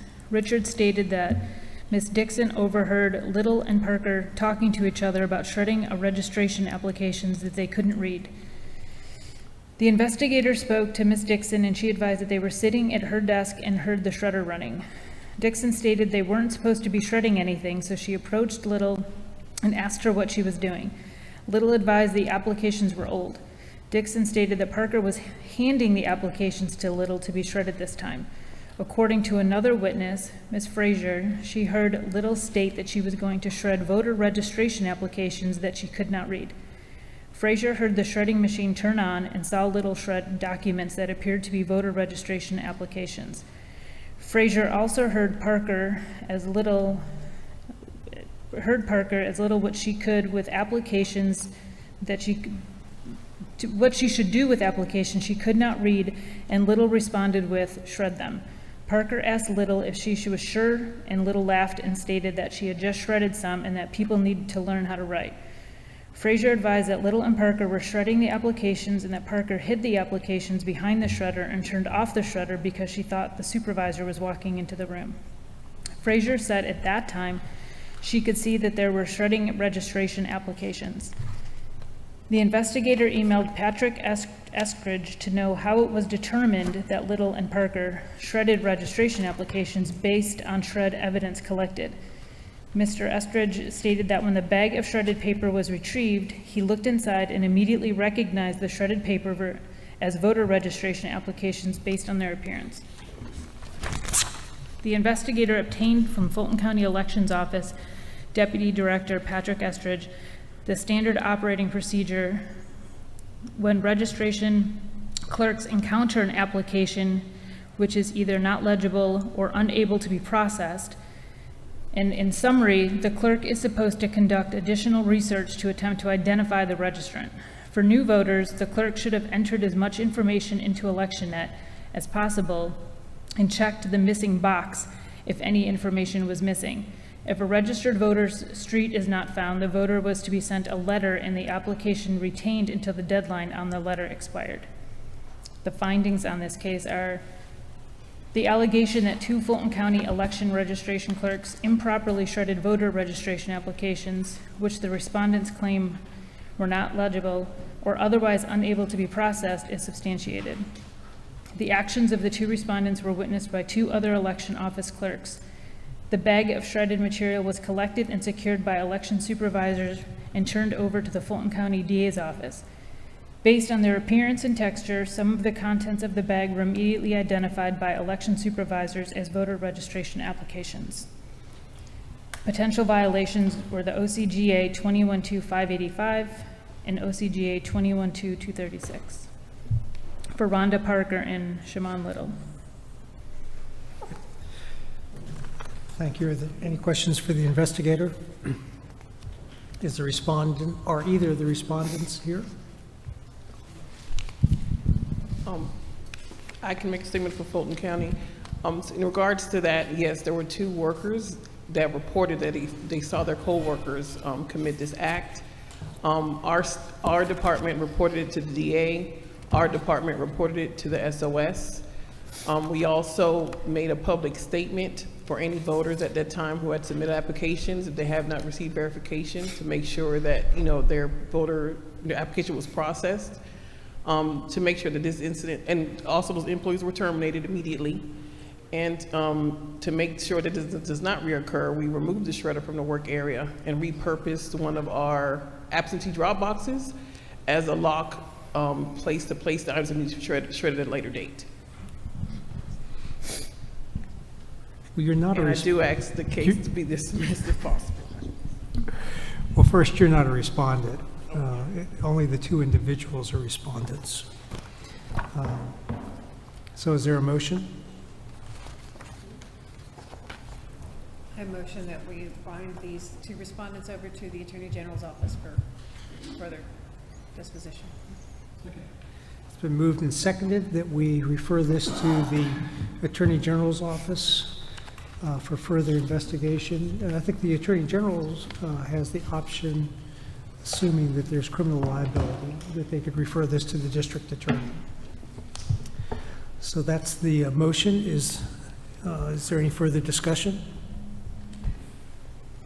Just in brief, I wanted to thank I remember when this happened, and we all learned about it as it happened because the county responded very quickly. And I just like to commend you for doing that, for being very transparent with the response, and also my question was going to be, have you moved for shredder? And you anticipated that, and you did, so, thank you.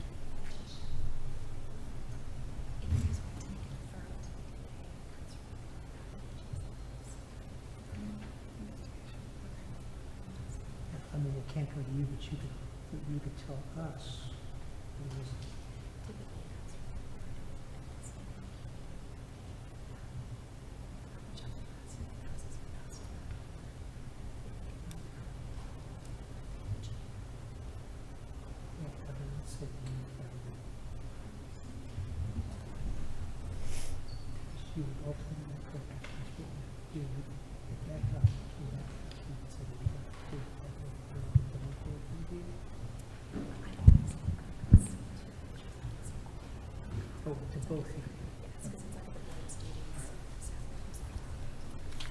So I've just been told that if there's a referral to the district attorney's office, it has to be made by us, and that what the board has done in the past is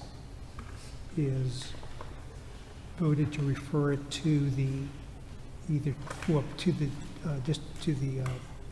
Attorney General's office and to the district attorney. So what I would move, since we could not refer it to the Attorney General's office for further referral to the district attorney, I would make a second motion that it also be referred to the district attorney for Fulton County or any other appropriate district attorney. Is there a second to that?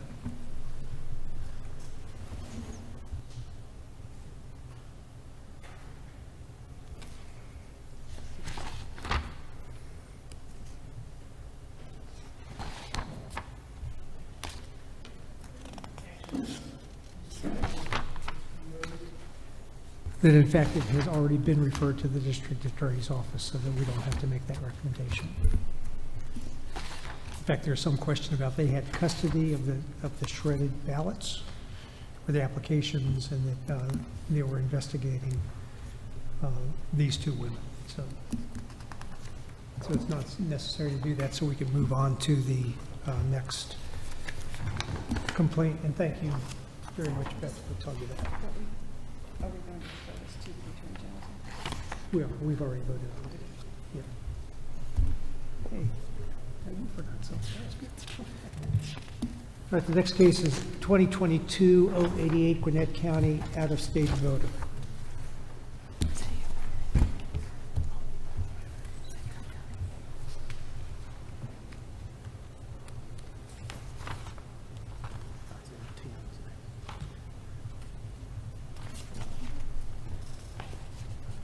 Your Honor? Yeah. I'm sorry, 2022-10 Cobb County Okay. residency.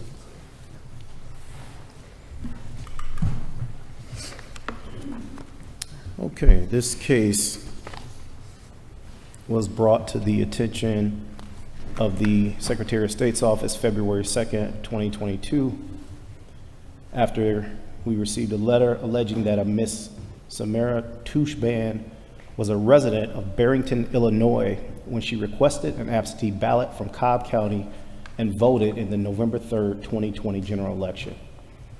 This would be a potential violation of OCGA 21-217, Rules for Determining Residency, in addition to Statute 21-216.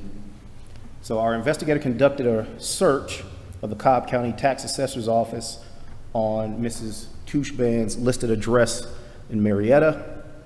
It was the same address listed on her voter registration. It showed that the home was owned from September 12th, 2012 until an ownership change in June 29th, 2019. He spoke with the current owners, who stated the house was vacant approximately 6 months before they purchased it, and they had never met the previous owners. The investigator was later able to speak with Mrs. Tushban, who indicated that during the 2020 election, she was living in Chicago and had been living there since 2018. She stated that she did not have property or residence in Georgia since her home was sold there in 2019. When asked why she voted in Georgia while a resident of Illinois, She indicated that she was still registered there and that she had not registered to vote anywhere else. She was not definitive on returning to Georgia at some point in the future. She has since then registered to vote in Illinois in 2023. She also obtained the Illinois driver's license on February 23rd, 2023. So when she requested an absentee ballot for the state of Georgia, she was living in Illinois, is basically what we found out through our investigation. And the two violations that I noted were our recommended findings for this case. All right, any questions from the investigation? Is the respondent, Ms. Tushan, here, or her representative? All right, is there a motion? I find that there's sufficient evidence to believe a violation has occurred and move to refer it to the Attorney General.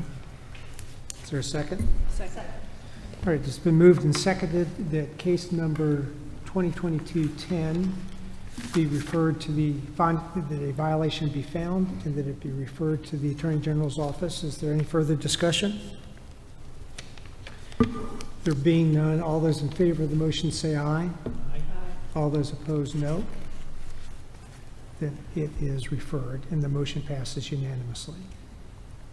All right, now we're to 2022-88 Gwinnett County out-of-state voter.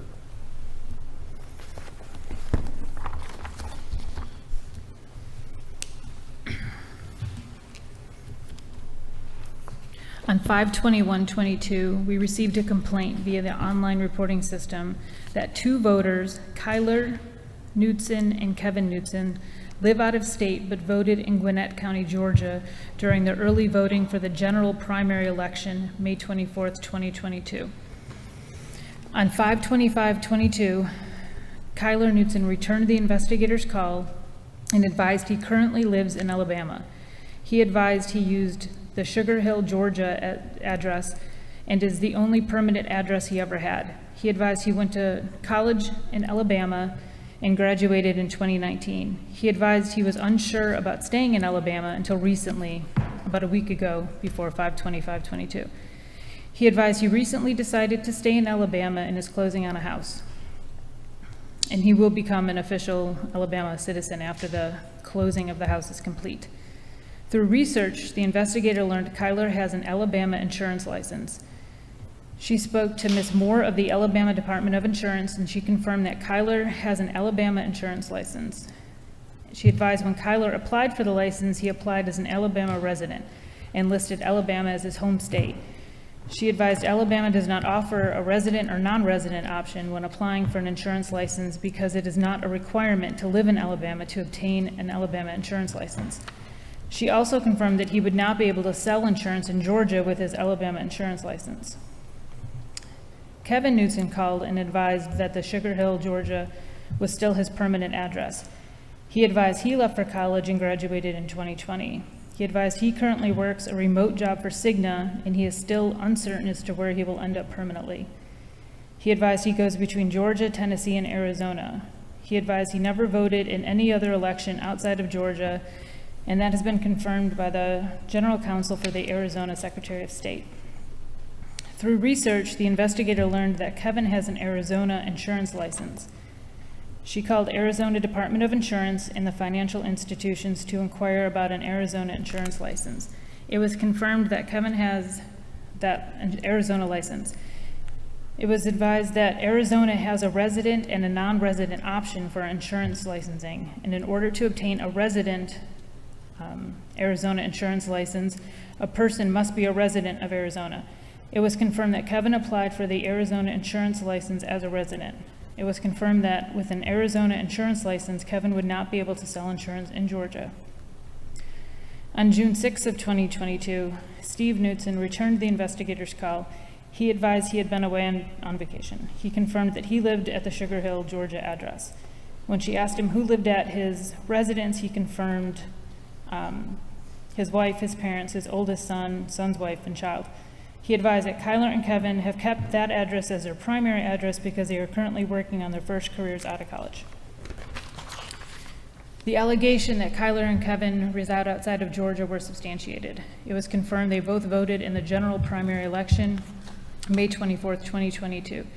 Therefore, they were not qualified electors in the state of Georgia and were not eligible to vote in the state of Georgia. It was determined that Kyler Knutson and Kevin Knutson were in violation of OCGA 21-2571. Are there any questions for the investigator? Are Kyler Knutson or Kevin Knutson here to respond? They are not. Is there a motion? I believe there's sufficient evidence to show that a violation has occurred and move to refer it to the Attorney General's office. It's been moved and seconded that complaint, case number 2022-88, be referred to the Attorney General's office. Is there any further discussion? There being none, all those in favor of the motion say aye. All those opposed, no. The motion passes unanimously. The next is case number 2022-216. Can we please get the investigator's report on this matter?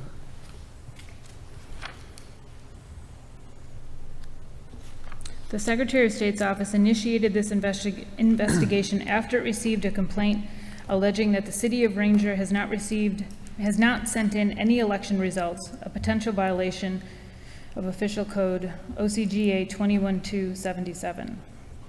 On September 20th, 2022, the Georgia Secretary of State received a complaint regarding no municipal election results had been submitted from the City of Ranger since 2007.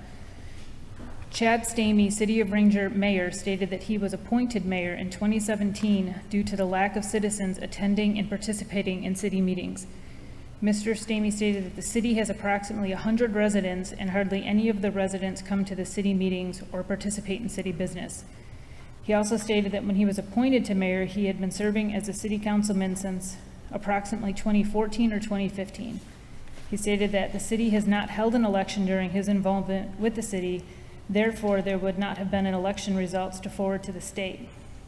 Investigators spoke with Shay Hicks, Gordon County election supervisor.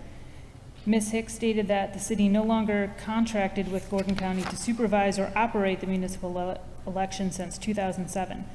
The last election Gordon County had for the City of Ranger candidates on the ballot was the general election in November of 2005. For this election, it included the mayor and city council posts 3 and 4. Ms. Hicks stated that the reason the City of Ranger broke away from the contract was due to financial hardship. Ms. Hicks confirmed that there are 64 registered voters inside the city limits of Ranger at present time. Ms. Hicks had no further knowledge of any election process taking place in the City of Ranger. Any questions for the investigator? Ms. Koth? I'd like to add, though, that the city was dissolved in May of 2023. It's no What does longer it a city. mean? Well, we saw this coming, didn't we? Yeah. Like a month ago, it was dissolved. So what does it Yeah. mean if a city, can we find somebody in violation if they no longer exist? I would have to look into that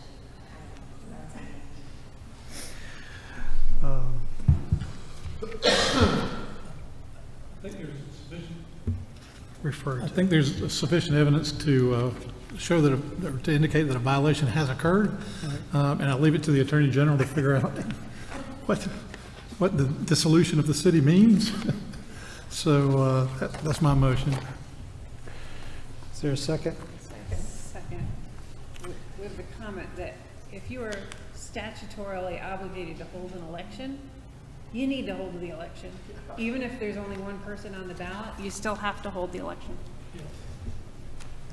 Yeah. I agree with that, but it didn't sound like a highly motivated group of people to have an election, so. I would simplify the motion we find a violation and that it be referred to the Attorney General's office. Correct. Is there any further discussion? There being none, all those in favor say aye. Aye. Opposed, no. Motion carries unanimously. All right, the next is Case number 2022-336, Whitfield County vote buying. Can we have a report on this complaint?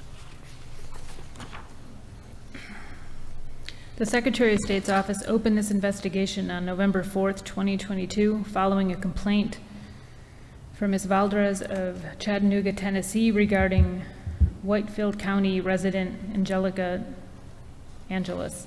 The complaint is regarding a raffle that Angeles advertised online regarding her eyelash business. The raffle offered participants a free full set and one retouch eyelash application. The requirements of the raffle were to share a selfie displaying a voting sticker and to follow her online business. The raffle winner was announced on November 8th, 2022. The investigator received the email from Ms. Meany with a notarized statement written by Ms. Angeles. In the statement, Ms. Angeles admits that she was the one that got the idea for the raffle, and it was to generate new customers for her business. She denied trying to influence a person to vote for any party or candidate. Based on the respondent's cooperation, online posting on her social media, and her written admission to having the idea and holding and completing the raffle, there is substantial evidence that the allegation of giving gifts for voting did occur. There is substantial evidence to support a violation of Georgia Code 21-570. Is there any questions for the investigator? All right, there being none, is there a motion? I find there's sufficient evidence to believe a violation has occurred and therefore move to refer it to the Attorney General's office. Is there a second? Second. It's been moved and seconded that, oh, is there any discussion? It's been moved and seconded that case number 2022-336 be referred to the Attorney General's office and that we find a violation. All those in favor say aye. Opposed, no. The motion carries unanimously. The next is case number 2020-078, which is DeKalb County illegal campaigning. Can we have a report on this investigation?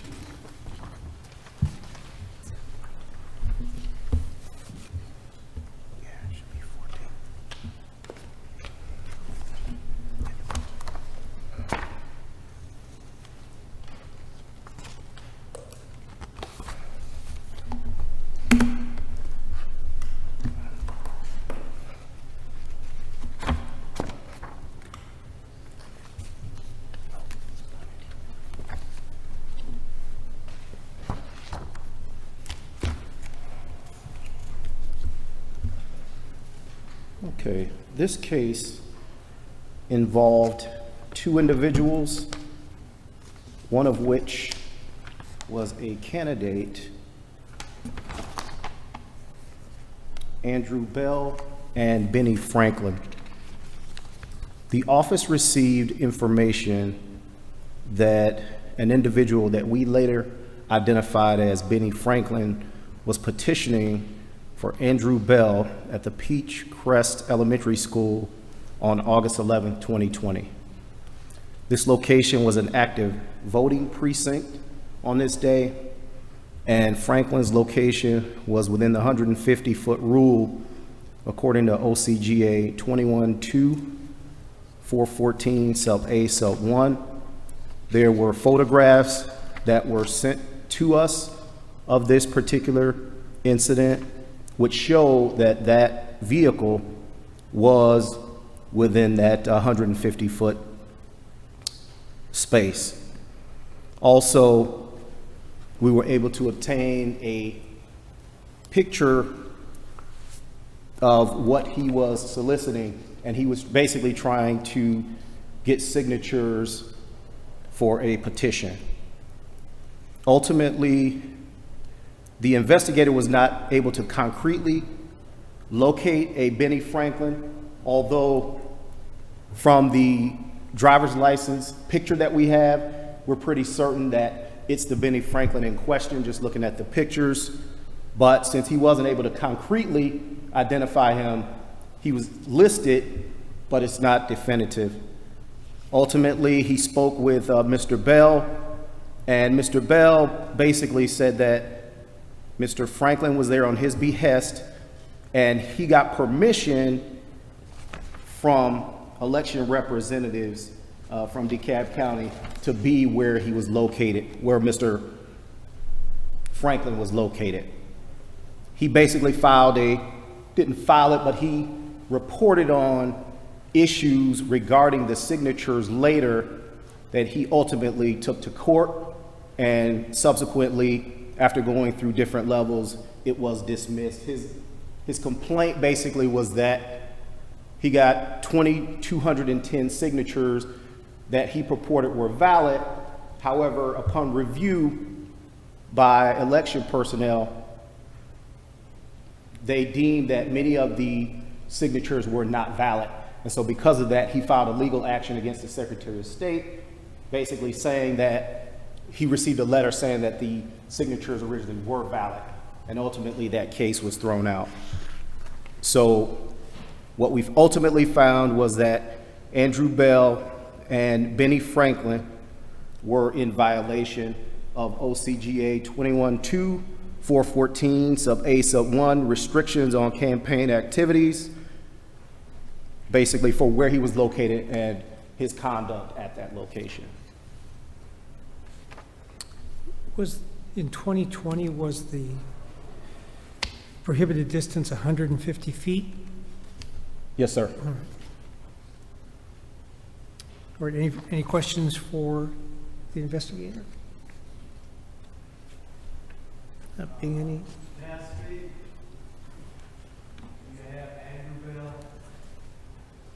And who are you? Who are you? I'm Walter Bell.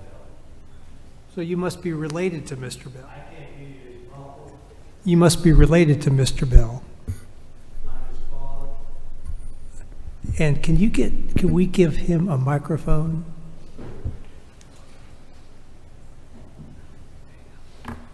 It's flashing. Yes, sir.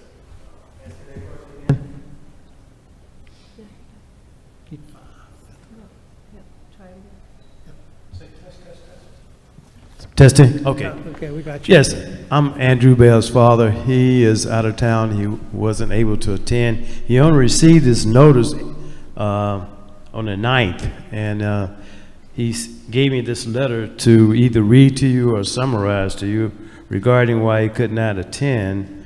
Basically, it's that he did not receive proper 30-day notice, and I guess he rejects some of the findings by your investigators. Now, he sent the notarized version of this letter to your office at Suite 802, 2 Martin Luther King Drive. And basically, I have the letter here that's signed. I can read it to you or summarize it to you, whatever you want. But, No, Mr. Bell, is what he's asking for is a continuance so that we hear it at a later meeting? yes, sir. I would like. I think he would like a continuance. Then I'm going to grant the continuance, and we will hear it at the next meeting. We'll hear it at the next meeting. Say it again, sir. It's kind of muffled. I am a have hearing problem. Okay, good. Thank you, sir.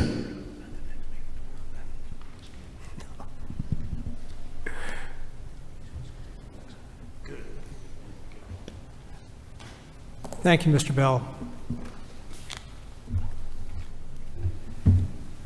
All right, now we are back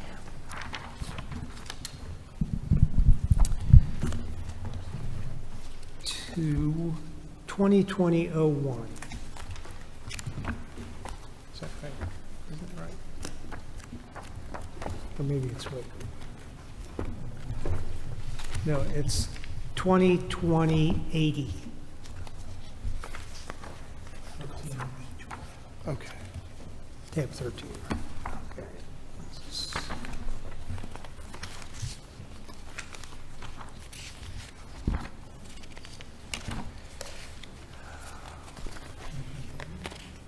Yes, tab 13. That's the one that we had.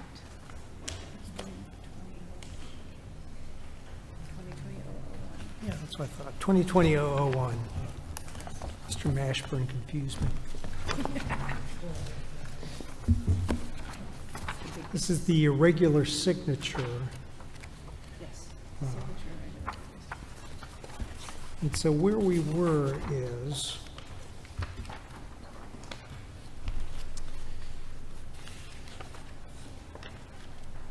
and did you all have a chance to review the transcript?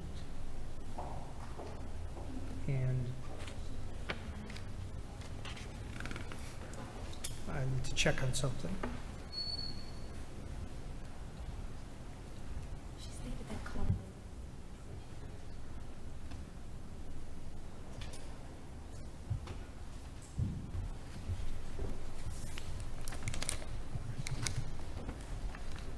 So we have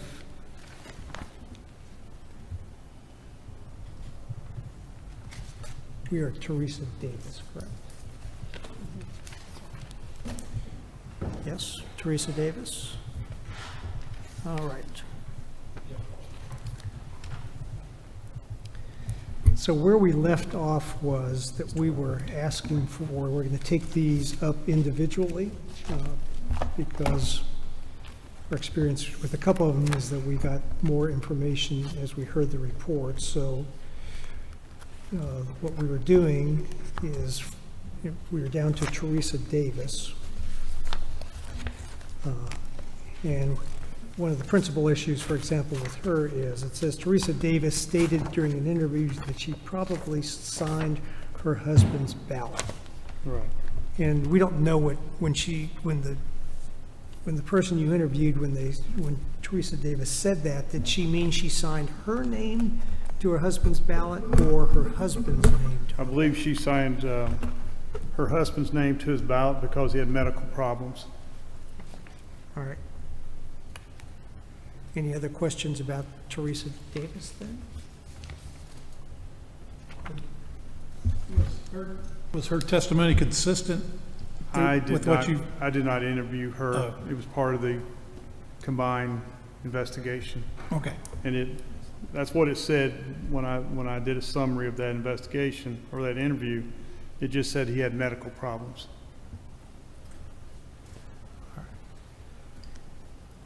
So is there a motion for Teresa Davis? I move that we refer Ms. Davis to the Attorney General's office. All right.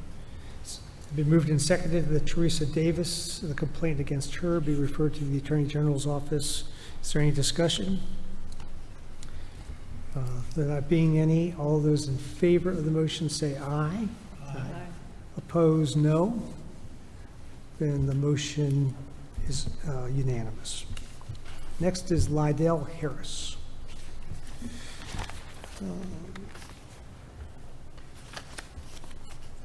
This is Mr. Harris stated that she probably signed her husband's oath. And the question is, did she sign her name or her husband's name? She signed his name because he had to work and he couldn't get off in time to go vote. All right. Any further questions about Mr. Harris?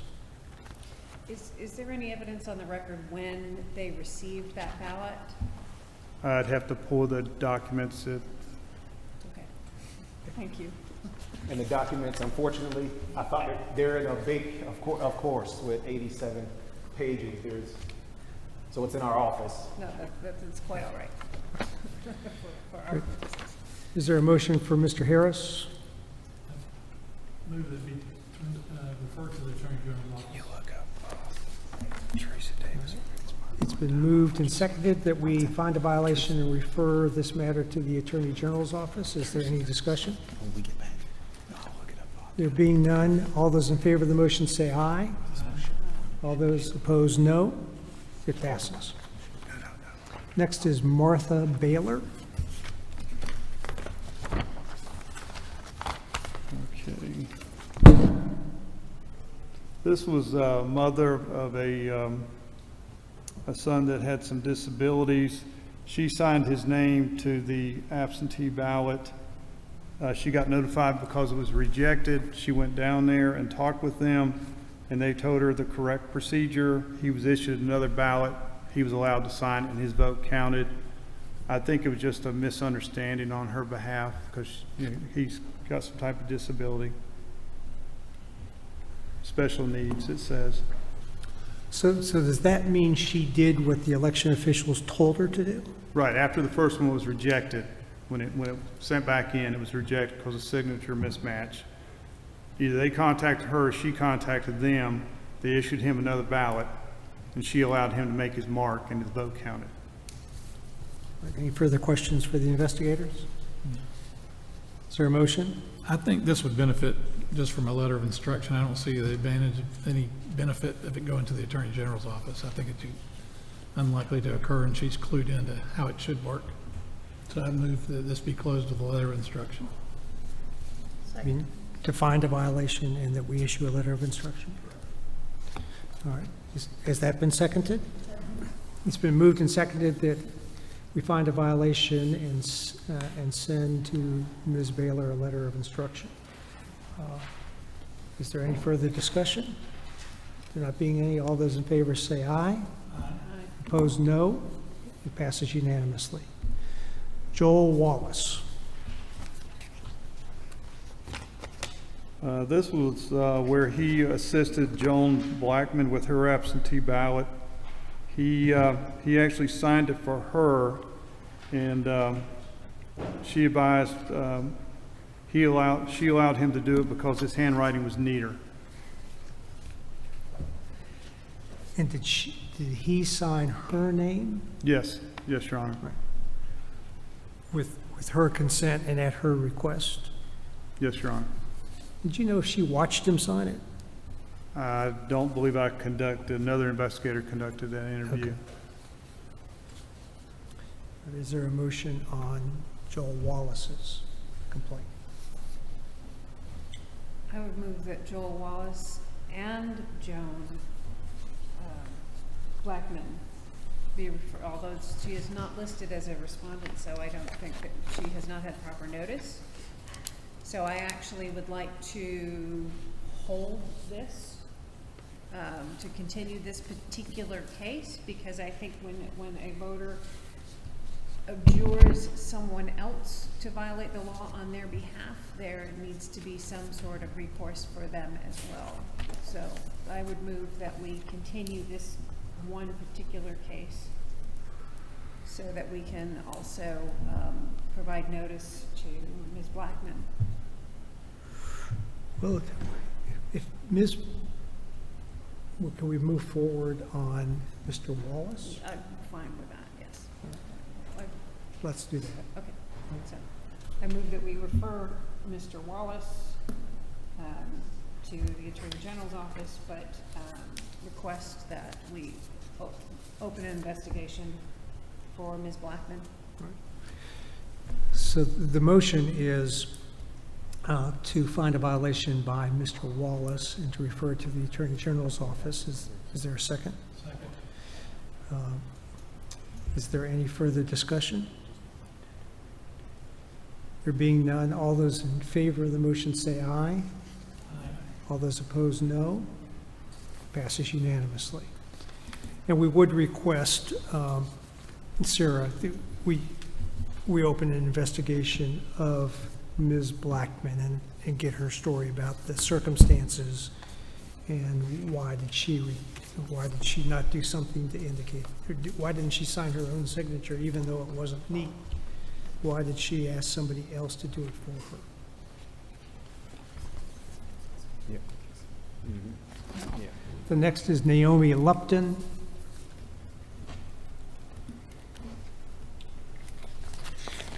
She requested the absentee ballot for her son. She stated that he had moved to the University of Alabama, and she said instead of her taking the time to have him fill the absentee ballot out, she completed it and signed his name because she knew how he was going to vote, and she returned it to the elections office.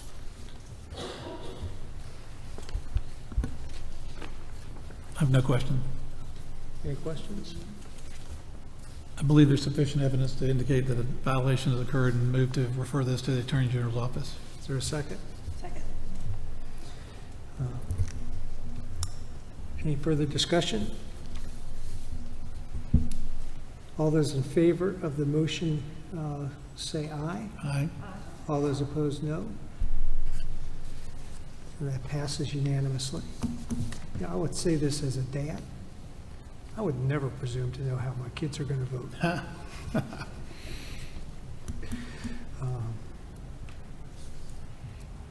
Talk about a parachuting parent. The next is Samuel Reed.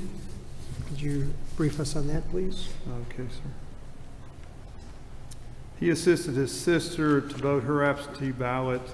He signed her name on the oath envelope because his sister's hands were shaking and she could not sign her name.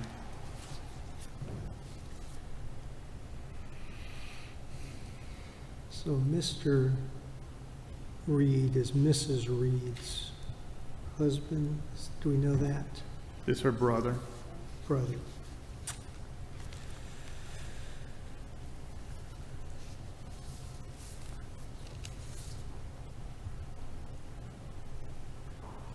See, it's interesting when you look at so many of these, you see the risk of us saying, well, it's okay in this instance, it's okay in that instance. I mean, the process is that if your penmanship is shaky or you have a hard time writing, that you can always make a mark, and then that can be verified by somebody.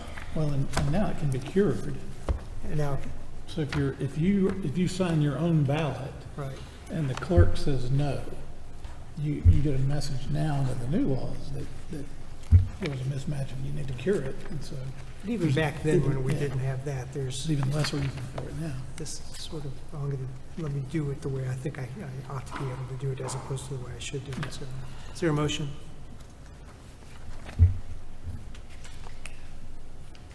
I move that we refer this to the Attorney General's office with instructions that they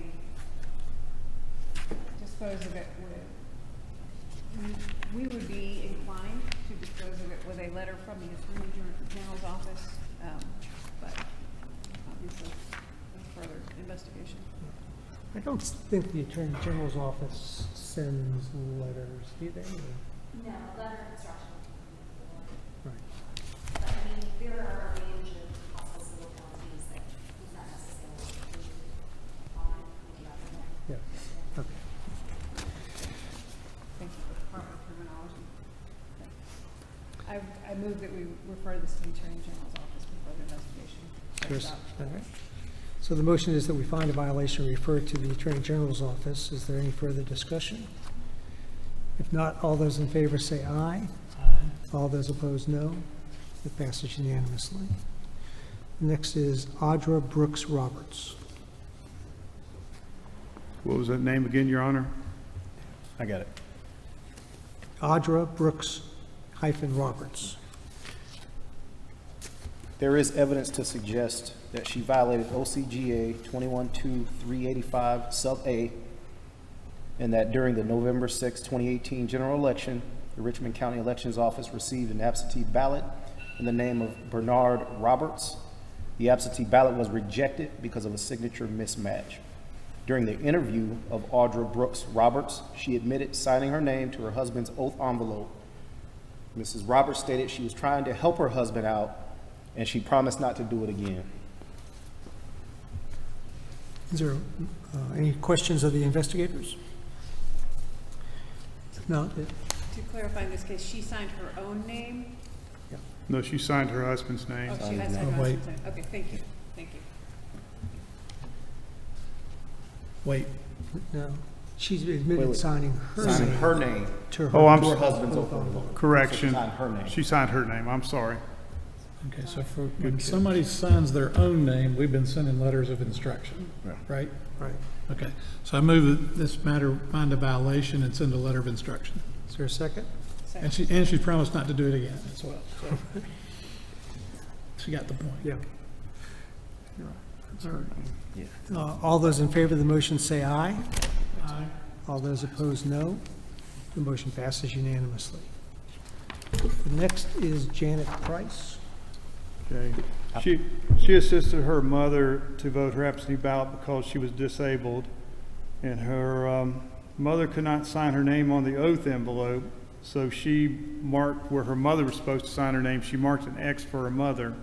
And she also, the daughter signed at the bottom portion that she assisted her. There's always a little twist, isn't there?